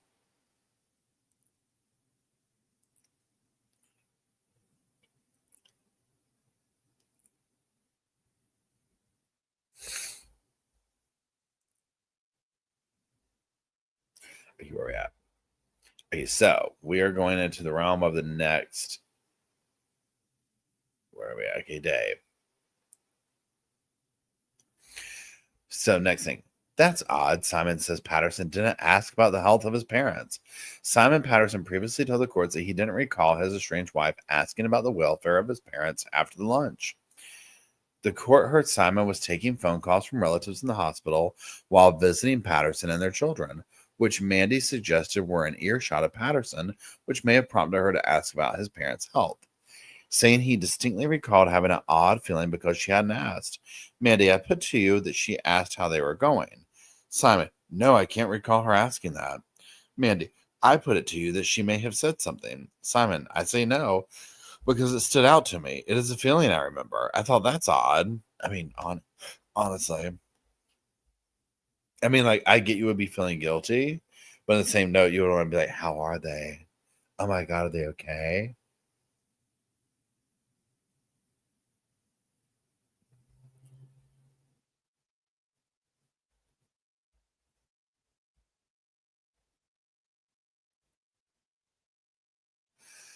Next section is called I Foolishly Trusted Him.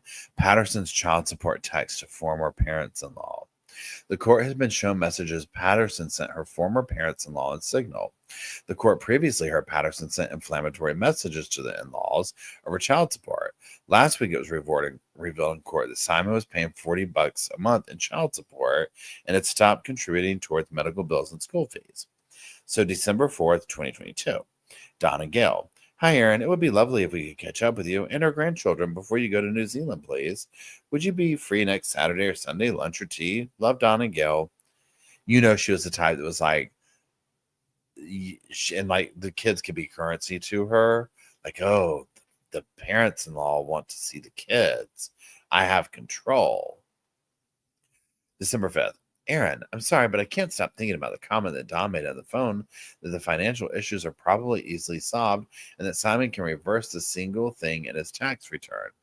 That is mind-boggling in its implication if that's really what he said he would do. Reversing the single thing is basically telling the government that Simon and I are not separated anymore. Wait, I'm sorry. This is Erin writing this.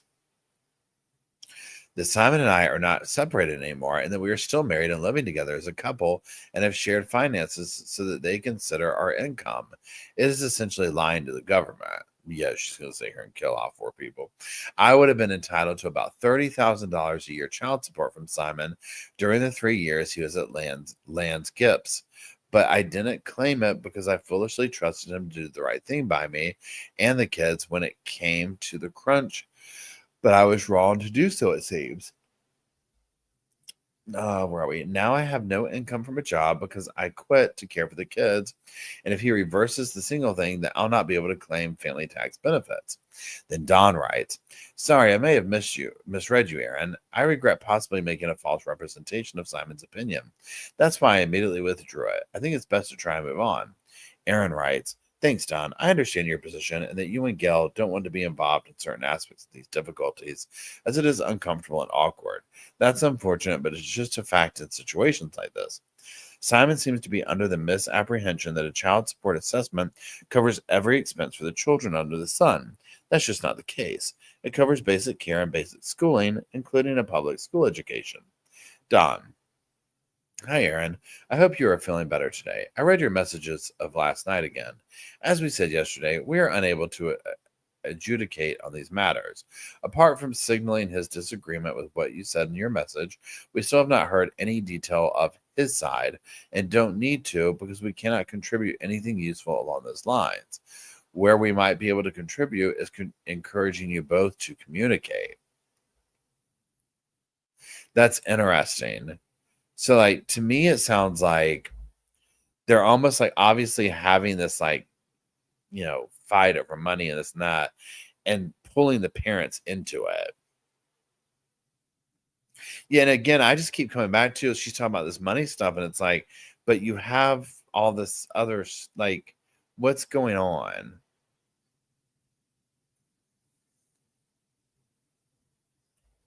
Here we go. I'm always your husband no matter how we're doing. Simon's text to Patterson. Okay, so in the exchange, Patterson messaged Simon asking for his help repairing a fence which had been damaged by a tree, allowing one of her animals to roam into the neighbor's property. Erin writes, hey, I understand we really don't have the kind of relationship right now where I can ask for favors, but I don't have anywhere to turn, her text began. David's wife rang me and told me there's a tree down across the fence near where the gate joins my back paddock, and there's a goat has been using it, to get into their yard. Simon responds, hey there, I'm always your husband no matter how we're doing. Oh, excuse me.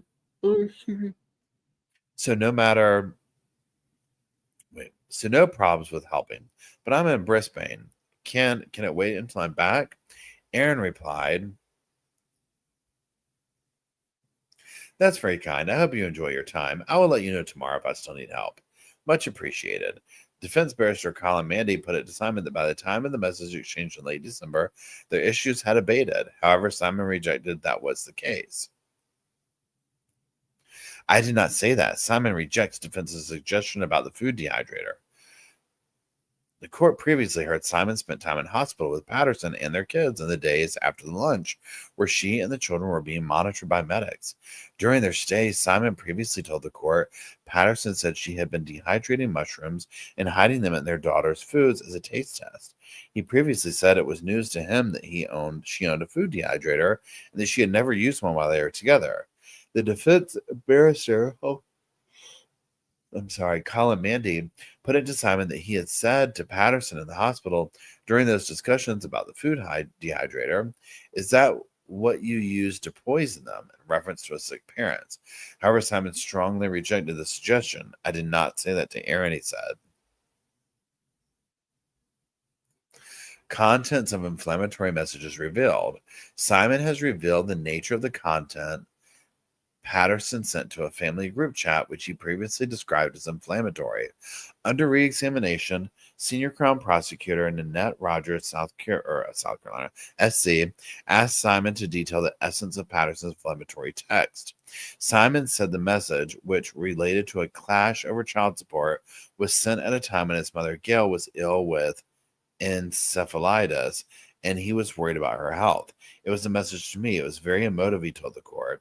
It was having a crack at me and accusing me of things in response to what I had messaged her about. That was not what I objected to. It was the fact that she had sent it to Mom knowing Mom's condition and knowing what it could do to Mom. I'm still upset about that. Interesting. I didn't understand her purpose. Simon puzzled by Patterson's house title gesture. The court previously heard that Patterson put Simon on titles she bought after their late 2015 separation. Patterson previously told the court he was puzzled by her actions and thought it was an act of goodwill as they were still in discussions about the possibility of reconciling. Under re-examination, Rogers asked Simon to explain why Patterson's decision puzzled him. I didn't understand her purpose, he said. We had been separated for quite some time. We had had discussions about reconciling as a family at different times over those years, but I guess I didn't understand the purpose of her wanting me to be on the title, which, I mean, honestly, that does seem a little bit weird from what we learned of her. Hold on 1 second.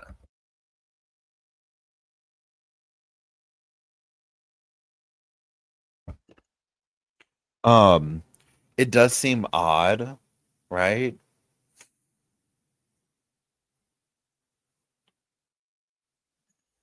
Where we at? Yeah.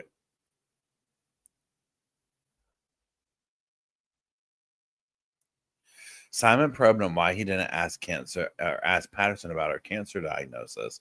The court previously heard Patterson allegedly held the lunch under the pretense she was seeking guidance from the guest on how to tell the kids about her cancer diagnosis. The prosecution alleges Patterson had not been diagnosed with cancer and used that as an excuse as to why the children should not attend the lunch. Simon previously told the court he heard about what had been discussed at the lunch from his father, Don, after he was admitted to hospital with mushroom poisoning. Under re-examination, prosecutor Nanette Rogers asked Simon why he had not asked Patterson directly about what was discussed at the lunch. I thought that was her news to tell and her timing to tell it in. I was content with that, he said. Okay.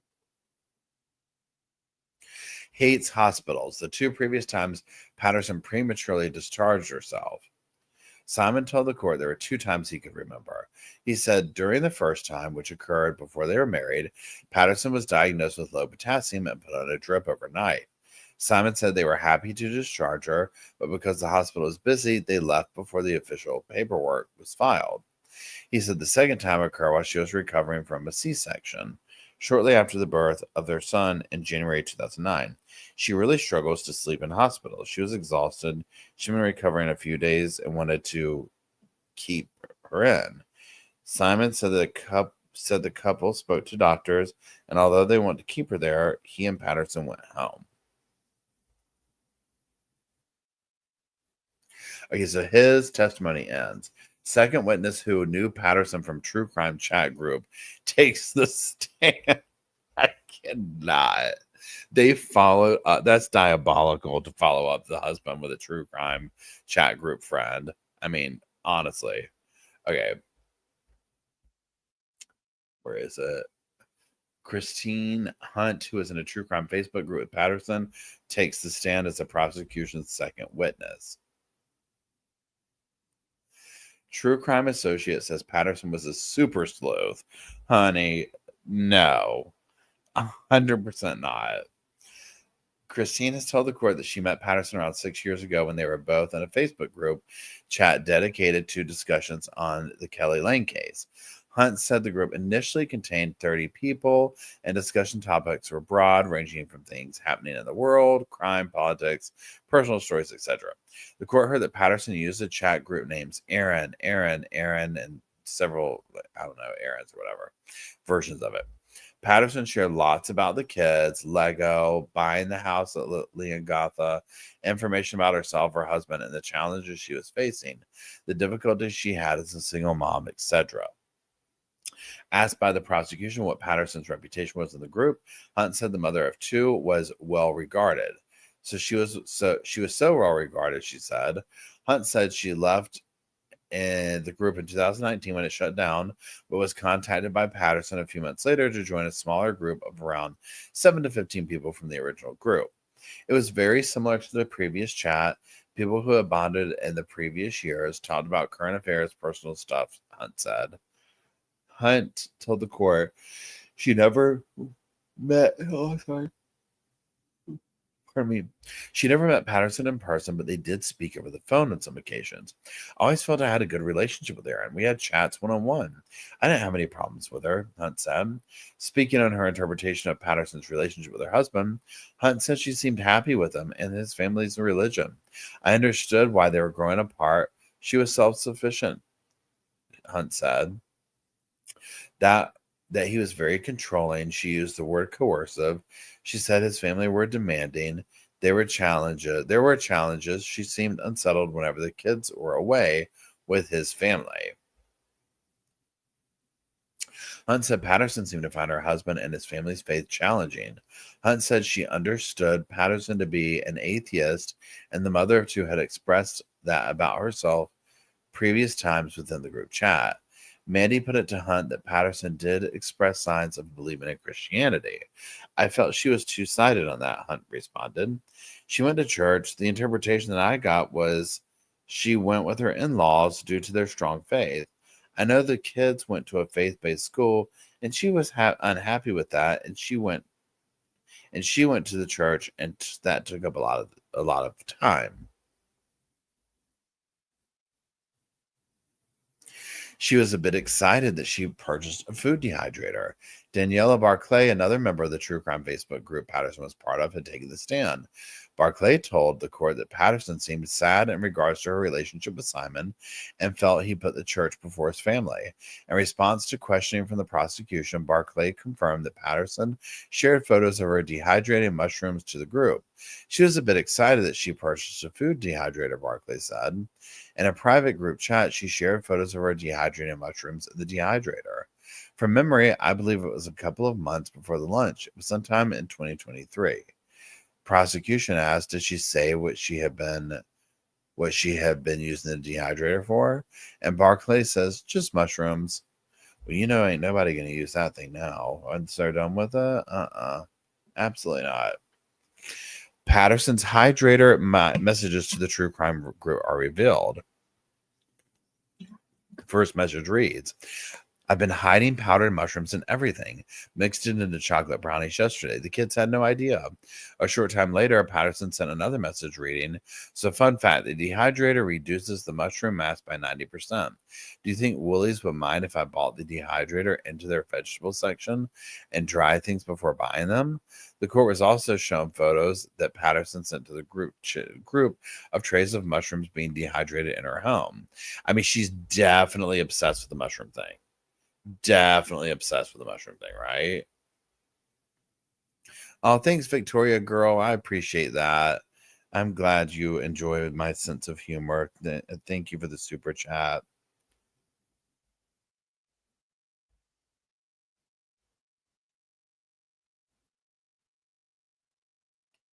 Any advice? Patterson asked true crime friends. No, y'all aren't going to believe what I'm about to read. This is the heading of the second thing. Any advice? Patterson asked true crime friends for beef Wellington cooking tips. This was, I think, honestly, she had to do Bristol Light the whole time she was doing this. I think now, from what I've read, she totally wanted to kill those people. And she, this was she was getting off on this right here. True crime group associate Danielle Barclay told the court that Patterson asked members of the chat for advice on how to cook a beef Wellington. She asked if anyone had cooked a beef Wellington and if they had any advice. I believe it was 2 weeks before the lunch. I just specifically remember the conversation because I didn't know what beef Wellington was because I'm vegetarian. I said I would bake a tofu Wellington, and everyone thought that was awful. I believe Jenny, another member of the group, replied because she had previously cooked beef Wellington. I believe a couple of days after the conversation, Erin was looking out for a cut of meat for the Wellington. She was out of the shops, and I think she went through a photo and asked if this was okay. I think she was struggling to find a big piece of meat. That was probably the last time we heard about the beef Wellington. We assumed the lunch was for her and her kids. She seemed to use it a lot. Third true crime group friend gives food hydrator evidence. Jenny Hay has taken the stand as the third friend Patterson made through a true crime Facebook group. Originally, we met through a Facebook group that was about Kelly Lane that stemmed from the ABC documentary about that case. That was a pretty big group. Eventually, that fell apart. I was then in a group with about 20 people from that group. They were about 5 of us in a group chat together. I think we had just become closer friends and wanted to have a group that was just ours. It was beginning of COVID, and there was a lot of talk about COVID, everyday life, family events, whatever was going on in our lives. Hay said Patterson bought a food dehydrator in 2023 and seemed to be using it to dehydrate mushrooms. She bought that food dehydrator, and you couldn't tell her nothing. If something stood still around her damn house for more than 1 second, it was going in the dehydrator. I can tell you that. She was dehydrating, and I mean, anything and everything. Okay. Okay, she sent a photo of the dehydrator with mushrooms in it. Yep. I remember her making mushroom soups and blitzing them so the kids would eat them. She seemed to use it a lot. Hay said Patterson never discussed foraging mushrooms, but there were lots of discussions in the group about preparing and making food. She said Patterson messaged the group towards the end of July 2023, seeking the recipe advice on the beef Wellington. She was at a supermarket. She said something about the meat because she was making beef Wellington. Hay said she spoke to Patterson on the phone sometime after the lunch, and she said she had bought the mushrooms from an Asian grocer. Hay said Patterson also expressed during the call that she too was sick following the lunch.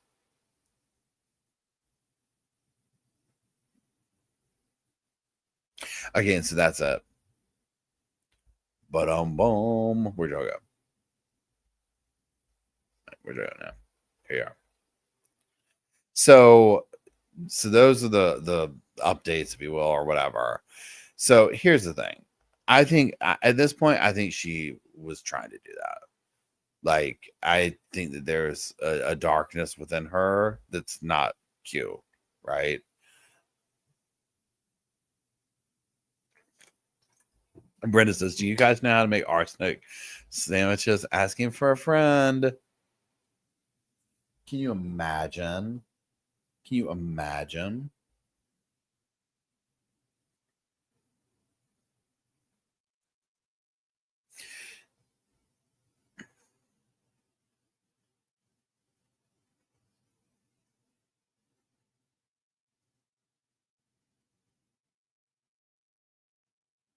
Banana chips are good.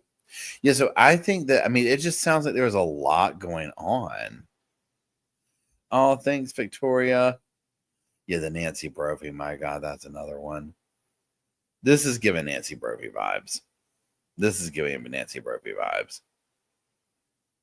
Oh, you know that group's pouring. Cali Cat says, you know that whole group's sick about it. You know that true crime group is pouring over all the things and just looking through the text messages and stuff.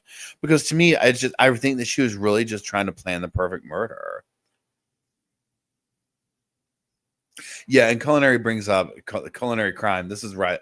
The culinary crime. This is your vibe right here, just based on your name. Okay.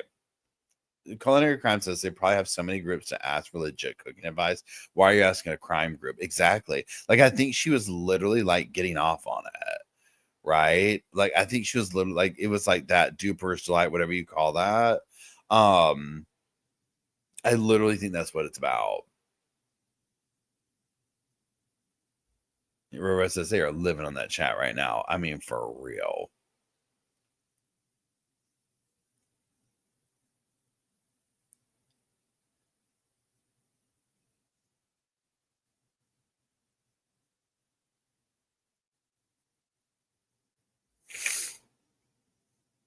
This is crazy. Like, this case, every bit of it has been just crazy from when it first broke to now. Like, this is insane. This is insane. Like, the information that's coming out is like, oh yeah. And I don't know how I don't know if you can take, like, I don't know how it works in Australia in that way. Like, I mean, not at the top of my head anymore, at least. But again, I guess she's absolutely trying to show that it was an accident. So, I mean, what they'll have to get into is, I mean, but again, I guess like not, well, they said they don't have to prove motive. Did they do this? And it's like, yeah, there's no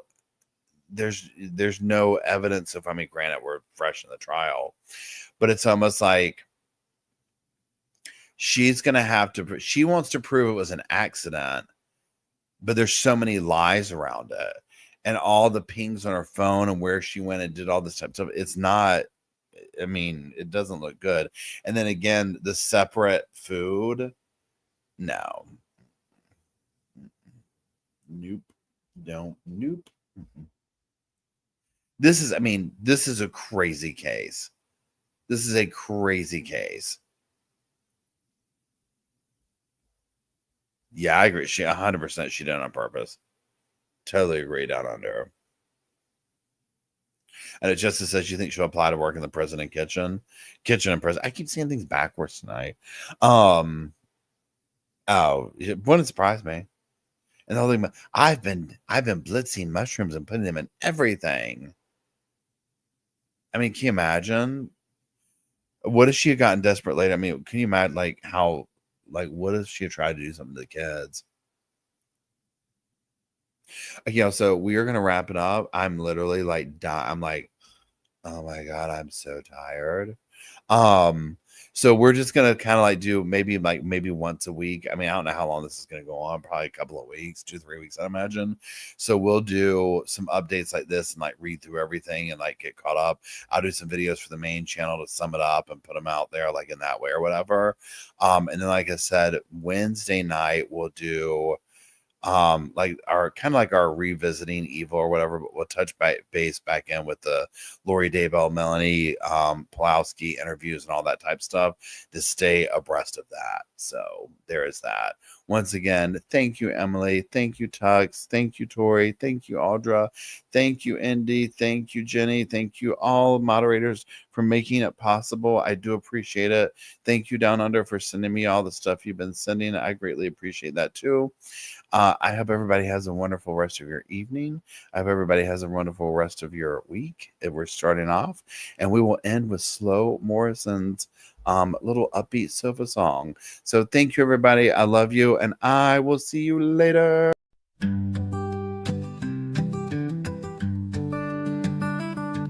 The pillows are fluff thanks to Miss Emily. The couch is wide enough. Join the family. It's all love while we laugh at first criminalities. Hey, hey, hey, welcome to the Sofa Squad. Sipping from the cup at hey, hey, hey, come laugh with the Sofa Squad. Can't roll my damn eyes hard enough. Oh, please, the puppies need me. Oh, oh, please, my body is rejecting none of that fancy credential stuff. I'm just here for the cringe binge. Hey, hey, hey, welcome to the Sofa Squad. Sipping from the cup and hey, hey, hey, come laugh with the Sofa Squad. Can't roll my damn eyes hard enough.